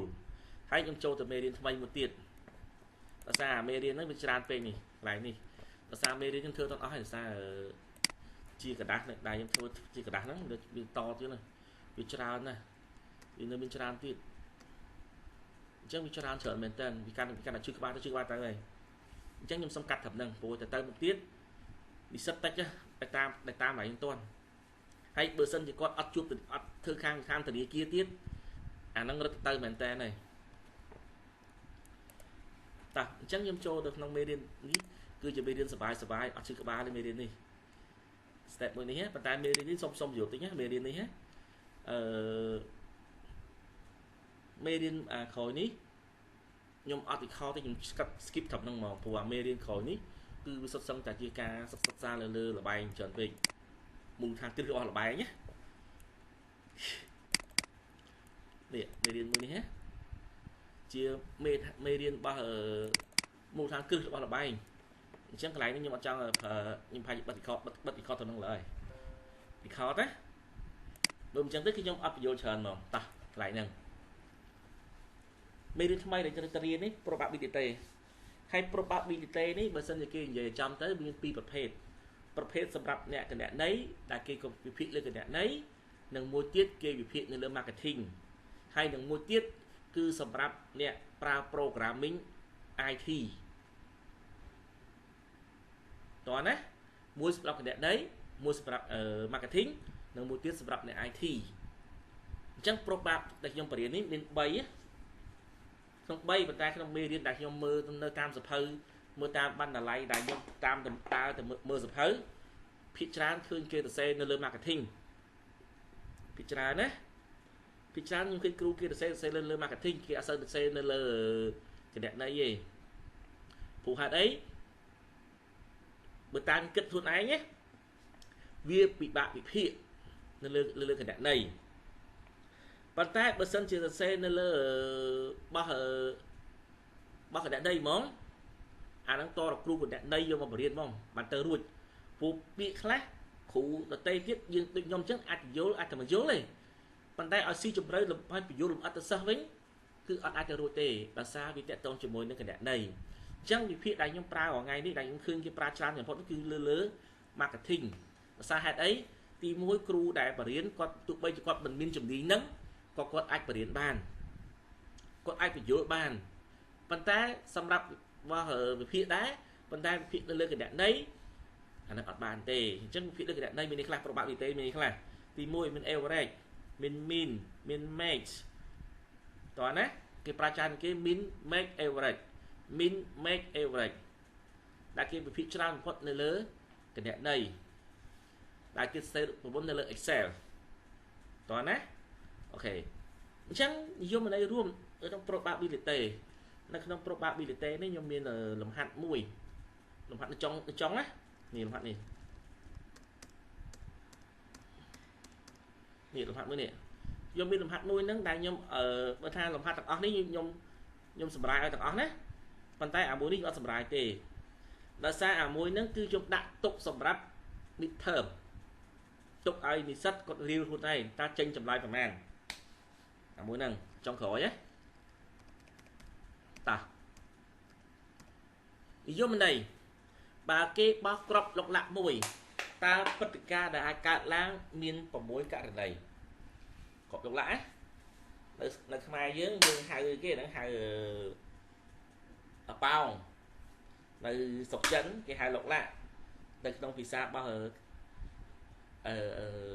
ស្អីគេរបស់អឺរ៉ុបនៅកាស៊ីណូគេហៅលុកលាក់ហើយភាសាខ្មែររបស់យើងគឺយើងហៅប៉ោងនៅខ្មែរយើងអានោះដូចជា125ណាហើយអាមេរៀននេះខ្ញុំបញ្យល់តែតទៅមួយលបែងច្រើនតិចណាហើយសូមអធិស្ឋានហើយកុំគិតថាគ្រូនិយាយរឿងលបែងណា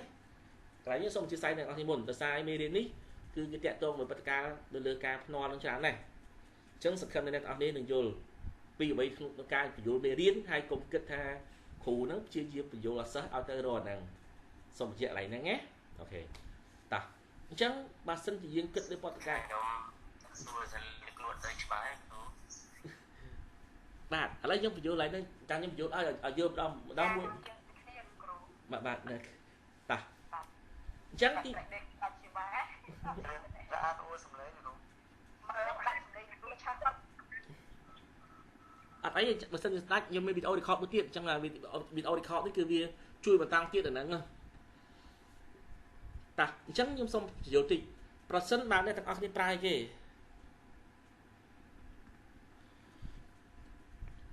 ប្រសិនបើអ្នកទាំងអស់គ្នាប្រើនិយមន័យរួមនៅក្នុងការបោះក្របលុកលាក់មួយមានន័យថាអ្នកទាំងអស់គ្នាបោះនេះគឺយើងមាន6ករណីដែលក្នុង6ករណីនេះយើងអាចបង្កើតបានទៅជា6ករណីក៏បាន special ករណី2ទៀតក៏បានស្រេចទៅលើយើងទេចុះ special វានេះខ្លះទី1បើខ្ញុំបោះក្របលុកលាក់ខ្ញុំរកលេខនៃព្រឹត្តិការណ៍ដែលកើតឡើងពី1ដល់6វាស្មើនឹង6ករណីបើខ្ញុំចង់រកព្រឹត្តិការណ៍មួយដែលបោះកើតឡើងរវាងលេខសេសនិងលេខគូគឺខ្ញុំមាន2ករណីសេសហើយនិងគូតោះណាហើយក្របលុកលាក់នេះបើយើងនិយាយភាសាខ្មែររបស់យើងលេងគេអាប៉ោងមាននេះខ្លះមានចាក់លេខហើយនិងចាក់ខ្សែអូខេណាហ្នឹងហើយអញ្ចឹងឧទាហរណ៍នៅក្នុងការចាប់យកអក្សរ5 2នៅក្នុងចំណោមអក្សរ A B C នោះព្រឹត្តិការណ៍ដែលអាចកើតឡើងមាន6ករណីអញ្ចឹងយើងមើលរបស់យើងណា AB AC AD ស្មើ3 BC BD និង CD អញ្ចឹងវាស្មើនឹង6ករណីកន្លែងនេះស្មើ6ករណីណាប្រសិនមកយើងប្រើករណីមិនសិនជាអាចអូខេក្នុងថង់មួយគេមានអក្សរ A1 A2 A3 B1 B2 ហើយបើគេចង់ចាប់យកអក្សរមួយដោយចែកដន្យពីថង់តើគេសង្ឃឹមប្រមាណភាគរយដែលចាប់បានអក្សរ B តាមរូបមន្ត B មានចំនួន2គឺ B1 B2 ស្មើនឹង2ករណីគិតជាភាគរយស្មើ2ទៅលើ5ហើយវាស្មើនឹង4ទៅលើ10ឬក៏ស្មើ40ទៅលើ100 ឬក៏ស្មើជាមួយនឹង 40% តោះណាដូច្នេះគេសង្ឃឹមគឺ 40% នៅក្នុងការចាប់បានអក្សរ B អានេះគេហៅថាមួយព្រឹត្តិការណ៍ឬក៏មួយករណីអីគេករណីយើងចាប់5គ្រាប់យើងយកតែចង់បានតែអក្សរ B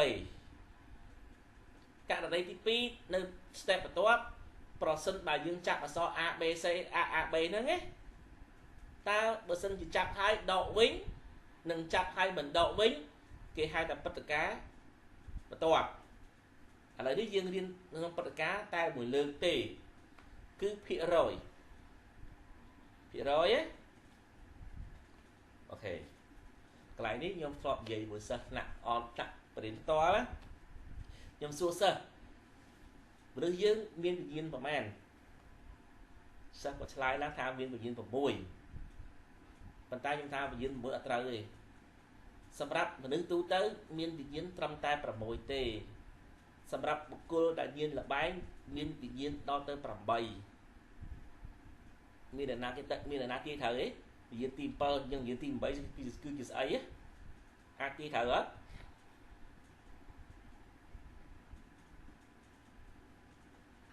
អត់ដឹងទេលោកគ្រូតោះអញ្ចឹងវិញ្ញាណទី7ដើរសួរបងចាក់កន្ទុយលេខក៏ឆ្លើយបានហើយយុគបញ្ញសពគឺស្អីទេអាវិញ្ញាណទី7គាត់ណាហ្នឹងហើយវិញ្ញាណទី7ហើយសម្រាប់វិញ្ញាណទី8ដើរសួរបងនៅតុកកាហ្វេសួរយុបិញឈ្នះអញ្ចឹងបងស៊ីអស់លីងអញ្ចឹងវិញ្ញាណទី7ហ្នឹងគេហៅវិញ្ញាណខ្មោចឲ្យហើយវិញ្ញាណទី8ដឹងតែឈ្នះដាក់ឈ្នះហើយចុងចិត្តសល់តែរកចេះនៅគ្មានហ្នឹងណាអញ្ចឹងសម្រាប់អ្នកញៀនលបែងគឺមានវិញ្ញាណ8ដែលខ្ញុំនិយាយលេងពិសេសហើយមិនដឹងថាសិស្សគាត់យល់មែនឬក៏មិនមែនទេតោះអញ្ចឹងបន្តការងាររបស់យើងទៀតសម្រាប់ខ្ញុំមានតែវិញ្ញាណមានតែ5ទេមិនដែលមានតែ6ផងតែវិញ្ញាណទី6គឺក៏មិនដែលដឹងដែរអូខេតោះអញ្ចឹងនៅក្នុងមេរៀននេះគេសួរថាចម្លាស់ដែលគិតតាមលំដាប់សម្រាប់នៅតាមវិទ្យាល័យខ្ញុំអត់ដឹងថាគេប្រើរូបមន្តអីទេហើយអញ្ចឹងនៅទីនេះខ្ញុំសុំតាមតែពេហើយដែលភាគច្រើនមើលក្នុងសភៅគេតាមអក្សរពេមែនសភៅពុំសម្រាប់ថ្នាក់សាកលវិទ្យាល័យហើយសម្រាប់វិទ្យាល័យខ្ញុំមិនដឹងថាគេប្រើរូបមន្តអក្សរអីទេអញ្ចឹងបើសិនជាខ្ញុំនិយាយខុសអីបានអធិស្ឋានផងព្រោះអីនេះខ្ញុំយកតាមសភៅរបស់ផ្សាយពុំហើយសភៅដែលគេសរសេរហ្នឹងគឺកម្រាស់ណាជ្រៅនេះខ្ញុំសូមមើលឲ្យមើលសិនទៅសភៅហើយកុំបាច់ថាខ្ញុំបានសភៅមកពីណាមានអំណាចណាងនេះជាសភៅរបស់គេសរសេរតកតទៅជាមួយនឹងមេរៀនរបស់គេសរសេរនេះសភៅទាំងអស់នេះជាសភៅដែលគេប្រើនៅក្នុងភាសារបស់ម៉ាត់ហើយមានខ្លះមានដូចជា integer division and prim អានេះសម្រាប់អ្នក IT ប្របាក់វិទ្យាម៉ាត់នេះណាវគ្គមុនហើយម៉ាត់ដែលខ្ញុំបង្ហាញនេះគឺម៉ាត់សម្រាប់អ្នក IT មិនមែនម៉ាត់សម្រាប់អ្នក business ទេមានច្រើនប្រភេទអញ្ចឹងតែគេសរសេរក្នុងទីនេះខ្ញុំរកឲ្យមើល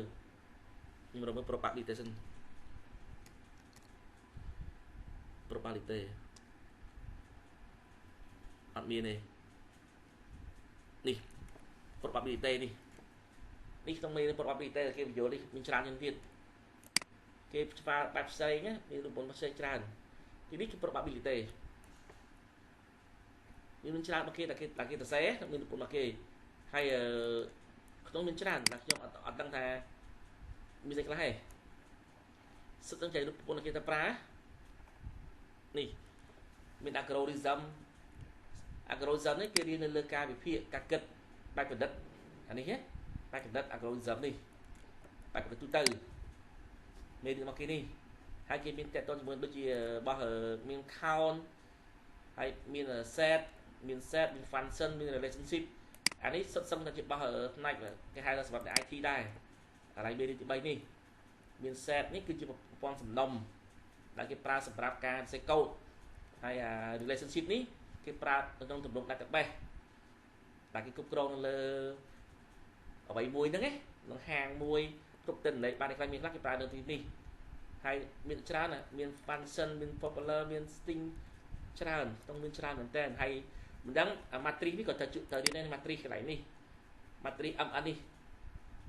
ត្រូវជួបទាំងអស់ជួបច្រើនណាប៉ុន្តែសភៅគេមួយសិតតែបានសិតតែច្រើនទំព័រច្រើនមែនតើនេះ probability នេះតែជួបនេះហើយមាន analysis ហើយវាមាន method មានមកទាំងអស់ហើយច្រើនពេកអញ្ចឹងដល់ពេលគ្រូបកឬមួយខ្ញុំបកឬអ្នកទាំងអស់នេះបកយើងរៀនសោះមិនបកទាំងអស់មកអញ្ចឹងទេយើងមើលចំណុចណាដែលយើងគិតថាវាល្អវាស្រួលយល់ស្រួលមើលចាំយើងបកប្រែមកដូចនេះអញ្ចឹងគេ integer នេះហើយ chapter 1 នេះ integer នេះហើយ integer ដែលយើងកំពុងតែរៀនឥឡូវនេះណាមានទាំងអស់ហ្នឹងណាមានលេខបូកលេខដកលេខគូណលេខចែកក្នុងទាំងអស់មានទាំងអស់តែគាត់ថាសំខាន់ខ្ញុំអត់បានប្រៀបអស់ទេខ្ញុំប្រៀបបានចាស់ទេអញ្ចឹងសូមអធិស្ឋានណាបើសិនជាក្នុងករណីថាខ្ញុំប្រៀបទៅមេរៀនដូចតបអស់លោកគ្រូអញ្ចឹងណាភាសាវាច្រើនពេកអញ្ចឹងយើងកាត់អ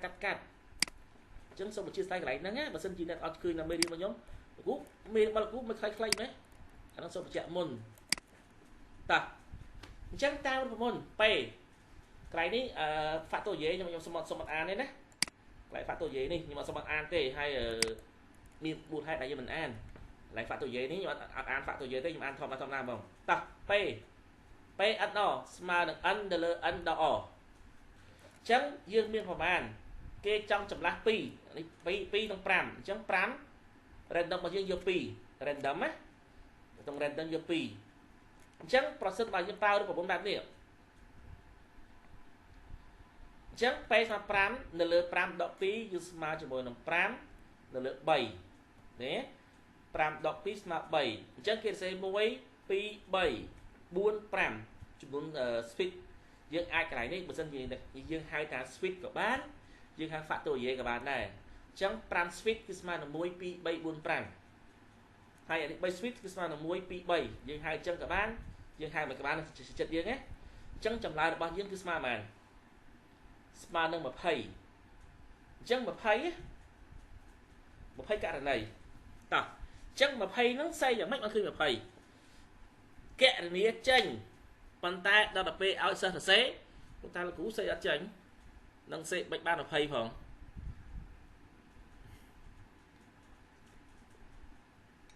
តោះអញ្ចឹងខ្ញុំសូកន្លែងនេះមើលមួយណាអូខេសុំសូលើ Excel ព្រោះមាន Excel ដែរតែសូសរសេរតោះអញ្ចឹងយើងប្រើគេ A B C សេសអត់ហ្នឹង A B C D E អញ្ចឹងយើងអាចសេបានប្រមាណករណី5ករណីណា A B A C A D A E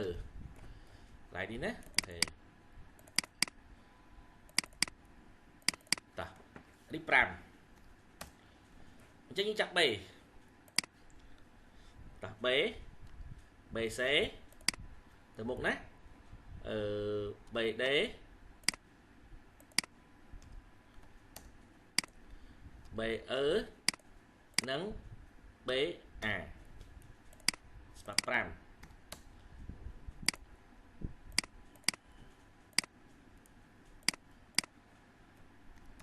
ta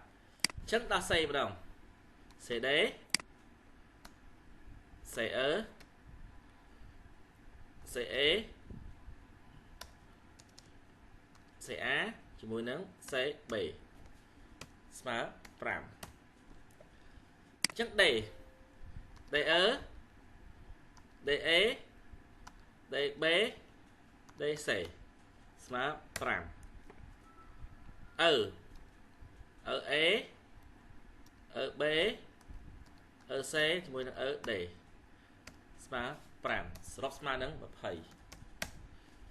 ní cứ chia về thi sátในក្នុងការសរសេរសម្រាប់រកតម្លៃ probability ចម្លាស់បន្តិចលំដាប់ហើយបើសិនយើងវិភាគមើល A B និង BA ឡើងតែមួយអត់នេះបាទតែមួយបាទសួស្តី bạn xong chưa Ini sul Toko bang Pram nó kia Pram nó chẳng Mà phải Pram được bạn ta ở cái tập đó thì mình chắp phía sau bởi chắp mùa xó mà mặt Mà phải Pram được mà phải pram như chắp mặt tranh của như ông ấy dùng chắp tiệt như hay nè thầm ơi nè hay ở bên đây thầm cơ lên nào tiệt bàn đấy nè thầm đang này với hay nè chẳng á mà phật nàyนี่ a นี่ เพชร bay เอาให้เพชร เซได้กุมบ้านนะให้เด้อเดฟกุมบ้านเป็นหนึ่งให้กุมบ้านเป็นหนึ่งผู้รุกบนบาฟีเซมันจริงมันจังรุกบนบาฟีนะสมาแบบเป็นหนึ่งบางคือให้พรำอันนั้นตัวยืมมินนอสน้ำมูติดไอ้เซบ้านไปพิจารณาเตะแล้วก็ไอ้ไปให้บ้านที่ทานเซเหมือนบ้านเหมือนประจูดิบมา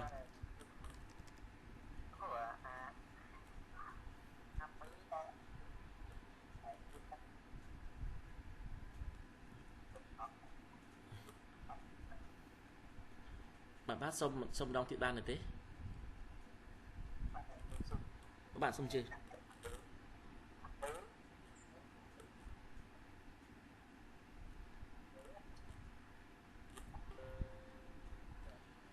em con ăn sợ bán các bờ sân con bảo bác con ăn sẽ bảo phải pram chúa nhưng đô chua thì bảo phải pram giặt khơi bảo phải bùi nữa bảo giặt khơi cô trẻ nhưng ai chỉ ai chỉ mong chưa không đánh của một cái cái tôn cản đấy lớn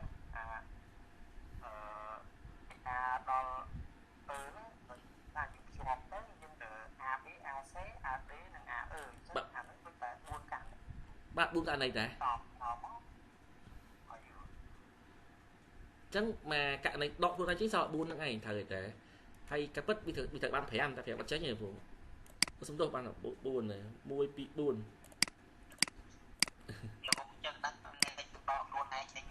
bạn là ngày thở cho mình thở nhưng sẽ kho lưỡi kho sẽ kho ok buôn cạn này bạn ok bạn ở cơn sống tôi sẽ kho hôm nay chúng tôi ok anh ấy cái cạn này kia nóng cạn này là a b được b á chi tiết pi xanh cái gì chốt bớt sân không cạn này pi nữa à bớt thiết a b hay b c này a b hay được b a ta muối cái hai độ bốn xanh một tiền anh cái hai chấm lát kết tam đồng đậm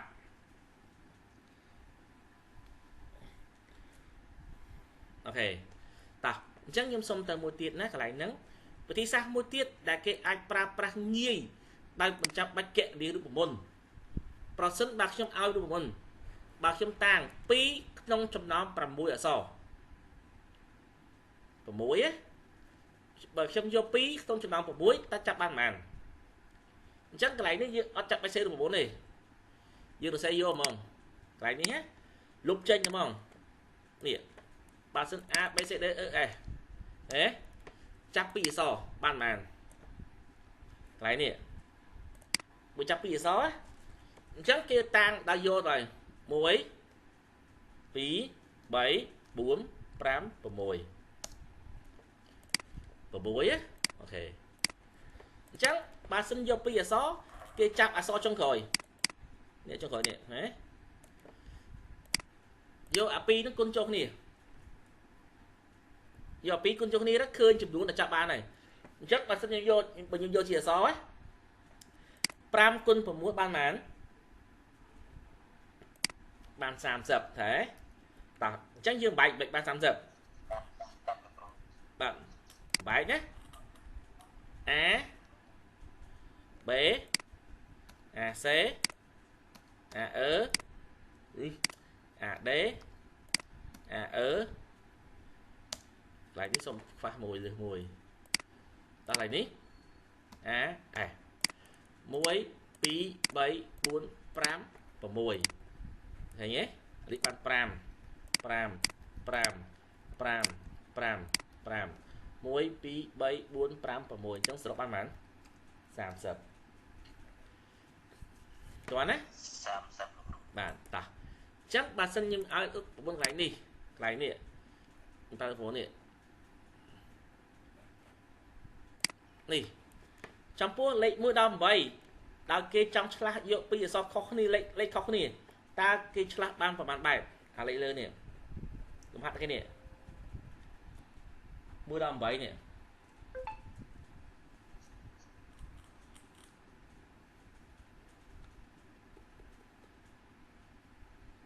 mũi đâm vậy á bà kê trong chla mũi đâm vậy ta kê chla ban vào bàn bài chẳng mũi đâm vậy dương xây mãn ba vậy ba côn bảy kinh mãn bạn và hai và mùi chẳng hai sẽ vào muối nó cứ chưa tầm lại được bó lấy đại dương trong bàn ok được sai nó kịch dân lươn á ok ta nó vừa xin gì ra mai nè nè top nó bát đang rồi nó tại bữa nè ở đây liên là bay thế dù mới có dù này ta chắc sẽ với chọn mùi này tôi từ mình ba so đại miền tua đôi khi a b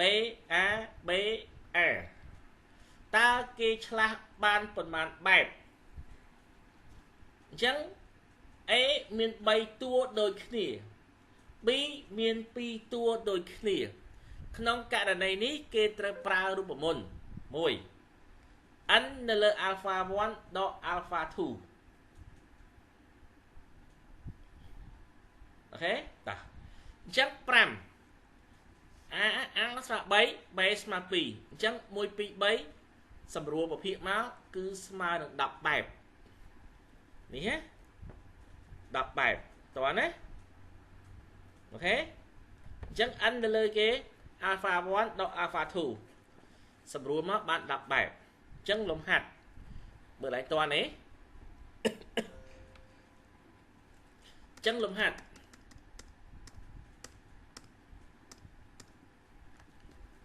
bà kê chla yêu à so đại miền Việt tại a ban là nè ta kê chla ban phần bán bài anh ấy dương miền anh ấy nè dương miền màn này này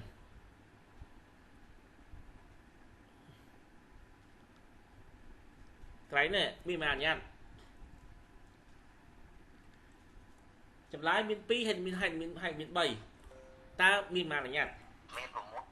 bạn miền so của mối bàn tay nhưng mới ta so đôi khi miền phẩm an tại vì vào pra miền màn miền pi đến miền bảy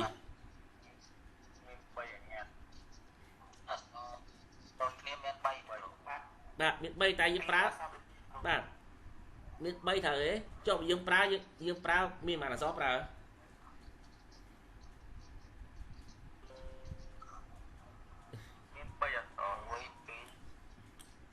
muối pi 7 ban là nè bàn tay pi dương pra miền pi thì cứ bạn miền pi anh 7 ta chắc rút món nó dương smart a ta rút món chắc ba ná nè đấy chắc smart a smart man a smart pi chắc ăn sao man ok ta anh phải bây giờ ấy anh tí ấy bây giờ ấy học tiết là sẽ không bạn ta chắc bé giờ á ta suốt bé giờ á bé giờ phở á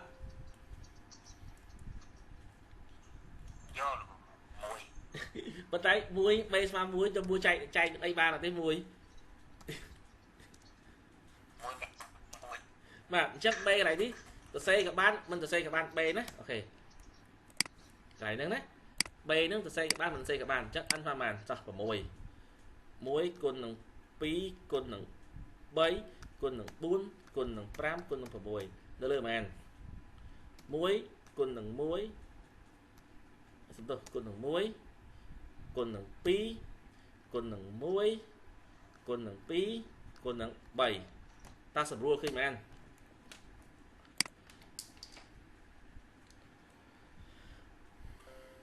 ta trước khi mà ăn nhẹ សម្រួលឃើញបាន1 2សម្រួល1 2ចេញដែរតាអញ្ចឹងនៅសល់ប៉ុន្មានសល់3លើបានត្រូវអត់អីអត់ត្រូវទេចេះពីមិនត្រូវចេះមិនត្រូវអូខេចេះមិនត្រូវណាអូខេអញ្ចឹងត្រូវនៅនេះអញ្ចឹងត្រូវនៅតោះអានេះស្មើប៉ុន្មាន120អានេះប៉ុន្មាន2ទៅស្មើប៉ុន្មាន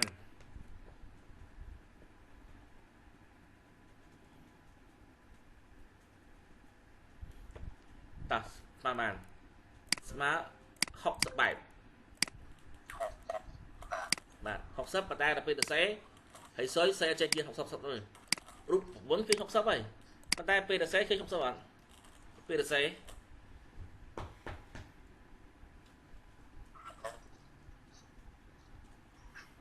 ពេលទៅសេយើងទៅសេមិនស្រួលបាទ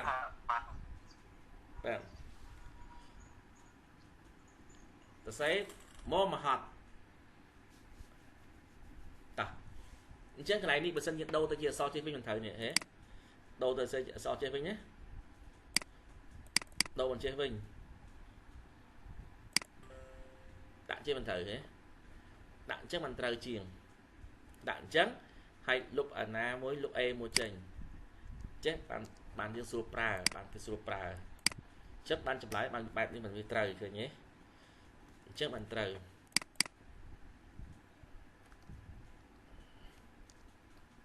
ចេះហេបើសិនជាបែបនេះបានត្រឹមត្រូវនេះ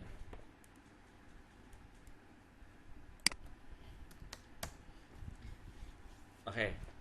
បើសិនជាយើងបើសិនជាអក្សរអញ្ចឹងណាបាន30បែបហើយបើសិនជាយើងដាក់អក្សរឲ្យដូចគ្នាទៀតដែលមានទេអក្សរណាអត់ដែរមានអក្សរអញ្ចឹងទេថែ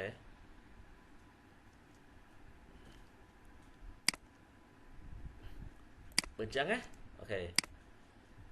បើអញ្ចឹងប្រហែលជាអាចធ្លាប់មានអត់ដែរមានទេអញ្ចឹងណាអូខេតោះ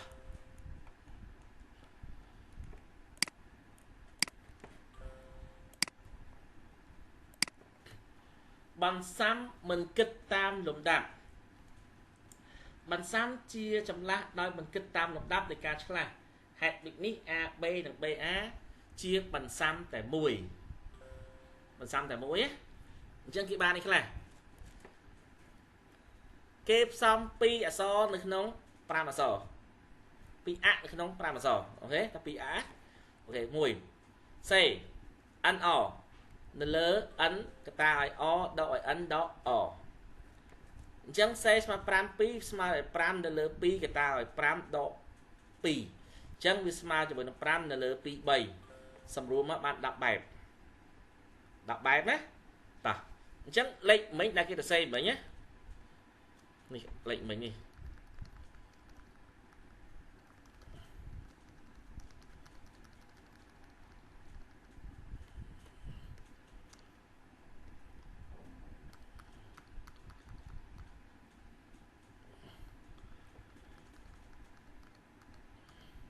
អូខេ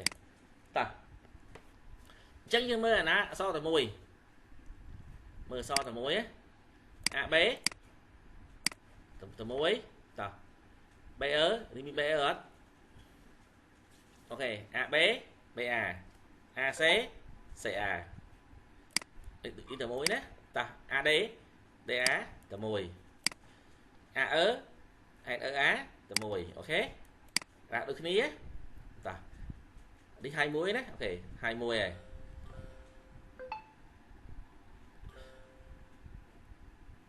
ដល់ចំទៀត BC ហើយនឹង CB នេះតែមួយដែរឃើញលុបចេញដែរចំទៀត BD នេះមានទេមានដែរលុបចេញដែរណាអាហ្នឹងគឺដូចគ្នាតោះ BE B តោះទៀតដល់ BA អស់ហើយណាអត់ BA ណាតោះ CD DC អូខេ CE EC តែមួយតោះចុងក្រោយ DE D តែមួយតោះ ចឹងសរុបក្តីមកដូចកម្មចរាឃើញទេ1 2 3 4 5 6 7 8 9 10បើសិនជាចម្លាស់មិនគិតលំដាប់ណាអញ្ចឹងអា ABBA ជាធាតុតែមួយ AC ហើយ CA ជាធាតុតែមួយអញ្ចឹងសរុបក្តីមកមានន័យថាបើសិនយើងប្រើដូចមុន P គឺស្មើប៉ុន្មាន P គឺស្មើនឹង20ហើយបើ CO ស្មើនឹង10អញ្ចឹងយើងអាចទាញទិន្នន័យមួយថាអា2ហ្នឹងគឺវាមិននេះអា2ហ្នឹងណាអា2ហ្នឹងណាខុសគ្នា 50% ប៉ុន្តែបើខ្ញុំចាប់6អក្សរវិញតើខុសគ្នាប្រមាណភាគរយចម្លើយបើខ្ញុំគុំ6អក្សរយើងបាន30អញ្ចឹង CO ស្មើ5 10តោះណាអញ្ចឹងយើងអាចតាមឧបបត្តិមួយចំពោះ P ហើយនិង C គឺខុសគ្នា 50% P ហើយ C ណាឧបបត្តិយើងសរសេរពីរហ្នឹងខុសគ្នា 50%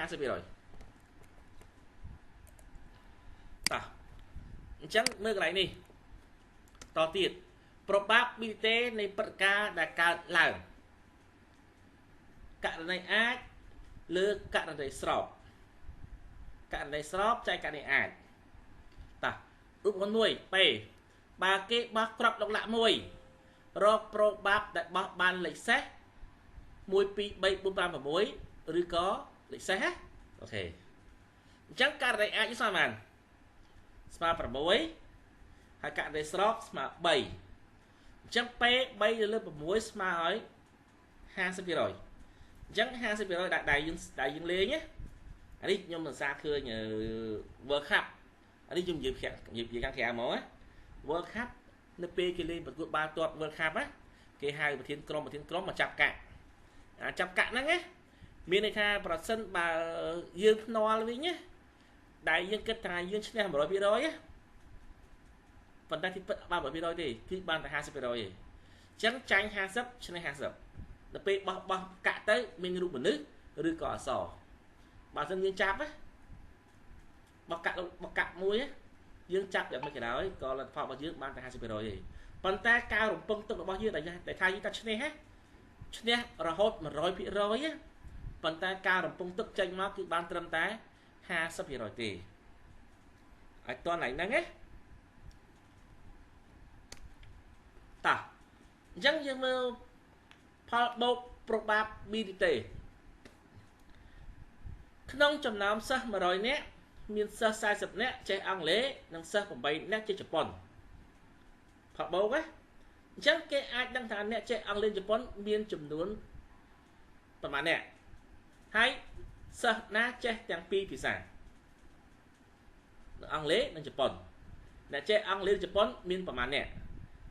ហើយនឹងគ្មានហើយនឹងសិស្សណាចេះទាំងពីរភាសាអូខេតោះទី1 P ប្រសពឲ្យ AB ស្មើ PA បូក PB ដោយ A ប្រជុំ B ស្មើនឹង0ដូច្នេះ PA ស្មើនឹង40នៅលើ100 PB ស្មើនឹង8លើ100អញ្ចឹងសិស្សចេះ2ភាសាគឺមាន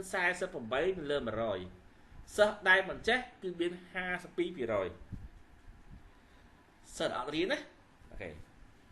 សិស្សដែលរៀនមានប៉ុណ្ណឹងហើយអ្នកអត់រៀនទេមាន 52% ឧទាហរណ៍ទី2ក្នុងចំណោមសិស្ស100នាក់មានសិស្ស38នាក់ចេះអង់គ្លេស18នាក់ចេះជប៉ុនហើយចេះ2ភាសាមាន8នាក់អូខេហើយអ្នកចេះអង់គ្លេសជប៉ុនមាន48នាក់ដែលគេសម្រាយមកសិស្សចេះអង់គ្លេសជប៉ុនមាន48នាក់តើចម្លើយនឹងត្រឹមត្រូវដែរអត់ទេសូមមើលរូបមន្ត P ប្រសព AB ស្មើ PA បូក PB ដកឲ្យ A ប្រជុំ B ដែល A ប្រជុំ B ខុសពី0តោះអញ្ចឹងយើងមើល PA ស្មើអី PA ស្មើ38 PB ស្មើ18 P ប្រសព AB ស្មើនឹង P ប្រជុំ AB ស្មើនឹង8អញ្ចឹងយើងមើល P ប្រជុំ A ប្រជុំប្រសព P សត្វ AB ស្មើអី38 បុក 18 ដក 8 ស្មើ 48% ដែលសិស្សចេះពីភាសានិងសិស្សមិនរៀនអ្វីសោះគឺមានចំនួន42នាក់52នាក់សិស្សមិនរៀនសោះអូខេសិស្សអត់រៀនណាហ្នឹងហើយបាទមានបញ្ហាកន្លែងនេះ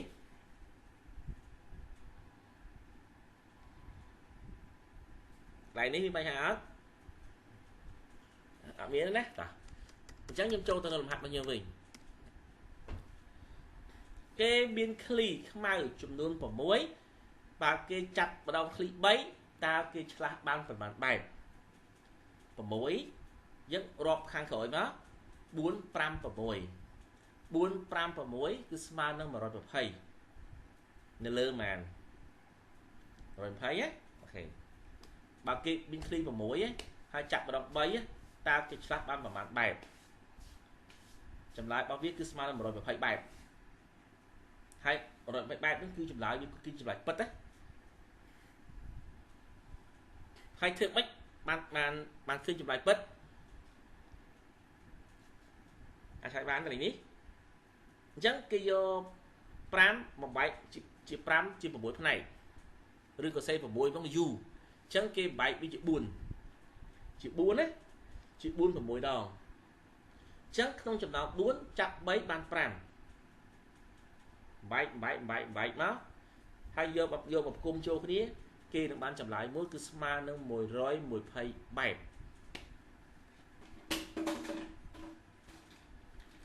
កន្លែងនេះណាអូខេគេហូតយកស្លឹកបៀមួយស្លឹកបៀតោះអញ្ចឹងគេហូតស្លឹកបៀស្លឹក2ស្លឹកបៀ2 52ស្លឹកចូលរក probability ស្លឹកបេះដូងឬក៏ក្រហមស្លឹកបេះដូងណាអញ្ចឹងករណីអាចរបស់យើងស្មើប៉ុន្មាន%នេះករណីអាចស្មើជាមួយនឹង52ករណីអាចណាករណីស្រកករណីអាចរបស់យើងណាតោះអញ្ចឹងករណីស្រកប៉ុន្មានករណីស្រកគឺក្រហមហើយនឹងខ្មៅមាន26អញ្ចឹង26នៅលើ26នៅលើ52វាស្មើជាមួយនឹង50% ដែលយើងអាចប៉ះក្រហមតោះណា52ស្លឹកស្លឹកទី1យើងបកមកតើចេញក្រហមឬក៏ខ្មៅគឺមានន័យថាអ្នកទាំងអស់គ្នាគឺមានឱកាសស្មើជាមួយនឹង50%សំណួរបន្ទាប់ប្រសិនបើសន្លឹកទី1ចាប់មកឃើញក្រហមតើសន្លឹកទី2ពណ៌អ្វីអញ្ចឹងរូបមន្តនេះគេសិក្សាយ៉ាងម៉េចបើយើងរៀនទៅបានចាប់1ហើយដក1អត់ទាន់រៀនអញ្ចឹងកន្លែងនេះយើងបកទៅវិញបើក្នុងករណីយើងសួរថាតើសន្លឹកទី2ចេញពណ៌អីស្លឹកទី2អញ្ចឹង52ស្លឹកដកស្លឹកទី1យើងរកឃើញហើយថាខ្មៅឬក្រហមគឺមានឱកាស50% ចេញខ្មៅឬចេញក្រហមប៉ុន្តែសន្លឹកទី2តើជាពណ៌អីបើពណ៌ក្រហមឧទាហរណ៍លើកទី1ចាប់បានពណ៌ក្រហមតើលើកទី2អាចពណ៌ខ្មៅឬពណ៌ក្រហមហើយបើពណ៌ខ្មៅមានប្រមាណភាគរយហើយបើពណ៌ក្រហមមានប្រមាណភាគរយអញ្ចឹងបើសិនជាយើងយកពណ៌ខ្មៅគឺអាកាសមាន50%ហើយបើសិនជាយើងគិតតែស្លឹកទី2បើពណ៌ក្រហមគឺប្រហែលជា46%ដែលសង្ឃឹមឈ្នះហ៎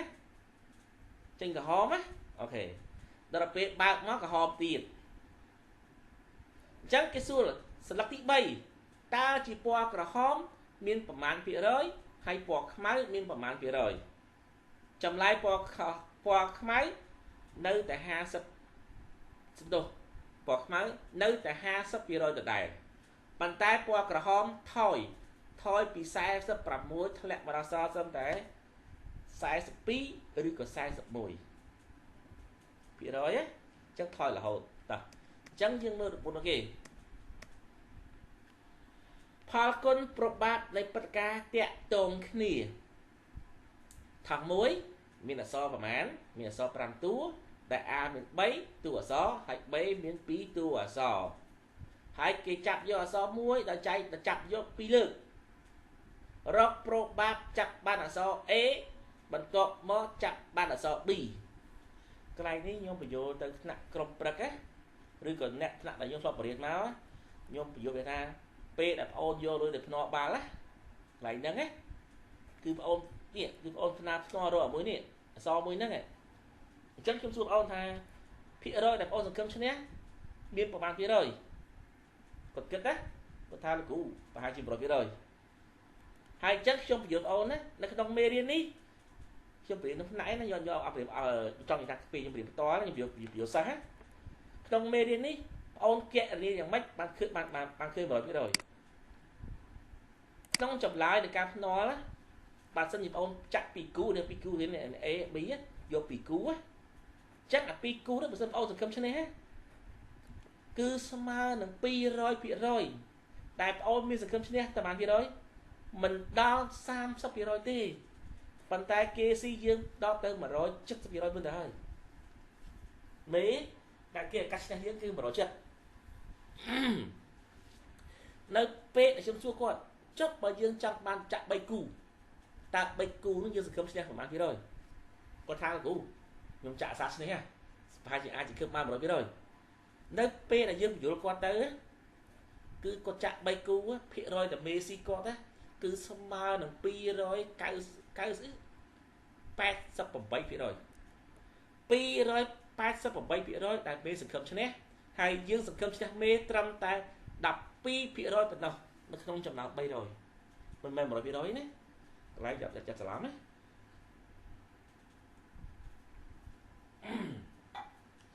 មានន័យថាយើងតតែព្រឹត្តិការណ៍ទាំង3ហ្នឹងយើងចាប់ត្រូវទាំង3ដងប៉ុន្តែគេវិញក្នុងចំណោម3ហ្នឹងបងអូនចាប់ខុសមួយណាក៏គេស៊ីឆៅដែរតើណៃហ្នឹងណា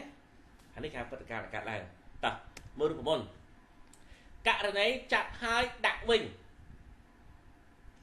អញ្ចឹងព្រឹត្តិការណ៍នេះវាអត់តាក់ទងគ្នាទេអញ្ចឹង PA ស្មើ3លើ5និង PB ស្មើ2លើ5អញ្ចឹងយើងមើលផលគុណរបស់វាស្មើប៉ុន្មាន3លើ5គុណនឹង2លើ5វាស្មើជាមួយនឹង24%ព្រឹត្តិការណ៍ដែលយើងចាប់នៅលើកទី2មិនព្រឹត្តិការណ៍លើកទី1ណាព្រឹត្តិការណ៍ដែលយើងចាប់លើកទី2អញ្ចឹងបើគិតទៅក្នុង100យើងមានឱកាសឈ្នះប៉ុន្មានតែ24%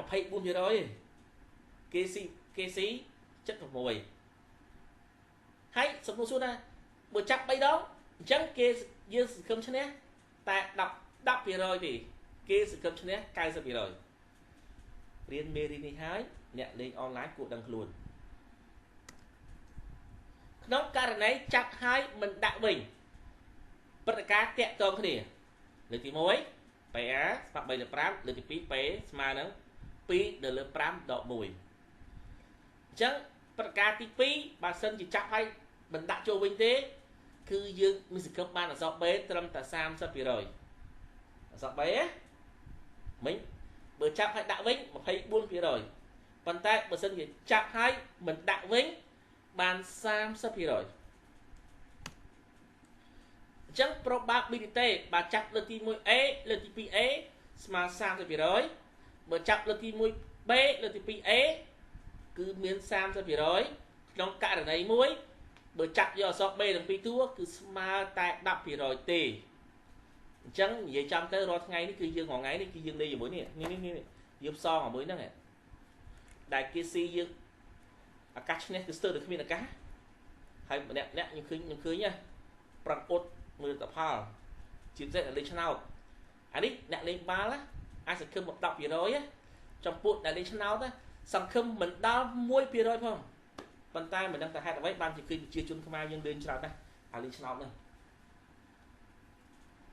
សង្ឃឹមមិនដល់ 1% ផងចាក់2លេខពី00ដល់99ស្មើ100លេខហើយគាត់ចាក់ប៉ុន្មានគាត់ចាក់1លេខតែចេញតែ1លេខទេអ ចឹងប្រកាសស្មើប៉ុន្មានស្មើ1 លើ 100 ប៉ុន្តែ1 លើ 100 នោះគាត់នៅតែបន្ថយលេខទៀតសាហាវខ្លាំងអត់មានសង្ឃឹមតែ1%ណាក៏គាត់ផ្សងដែរពិតជាមិនធម្មតាមែនតាប្រូបាបបំពេញគ្នាគេមើលណាប្រូបាបបំពេញគ្នាអញ្ចឹងកន្លែងគេសួរថាម៉េចប្រូបាបបំពេញគ្នាបើសិនជា A PA PE ស្មើនឹង10 លើ 50 អញ្ចឹងបំពេញ E ស្មើនឹង40 លើ 50 អញ្ចឹង PE បូក P បំពេញ E គឺស្មើនឹង 1%កន្លែងនេះយើងរៀនមេរៀនក្រោយយើងជួបសញ្ញានឹងដែរតែសញ្ញាមាន2សញ្ញា2មានថាបំពេញឲ្យពេញតោះលំហាត់កន្លែងទាំងអស់នេះខ្ញុំស្រាយឲ្យអស់ហើយណាហេកន្លែងនេះខ្ញុំស្រាយឲ្យអស់ហើយកន្លែងនេះសូមយកទៅត្រៀមទុកខ្លួនឯងណាអត់ដូរសំណួរទេអក្សរយ៉ាងម៉េចនៅដដែលជាសំណួរមួយសំណួរចម្លើយនៅក្នុង midterm តោះណាអូខេតោះមានចម្ងល់ទេបាទមានចម្ងល់ទេយើងសម្រាប់បាន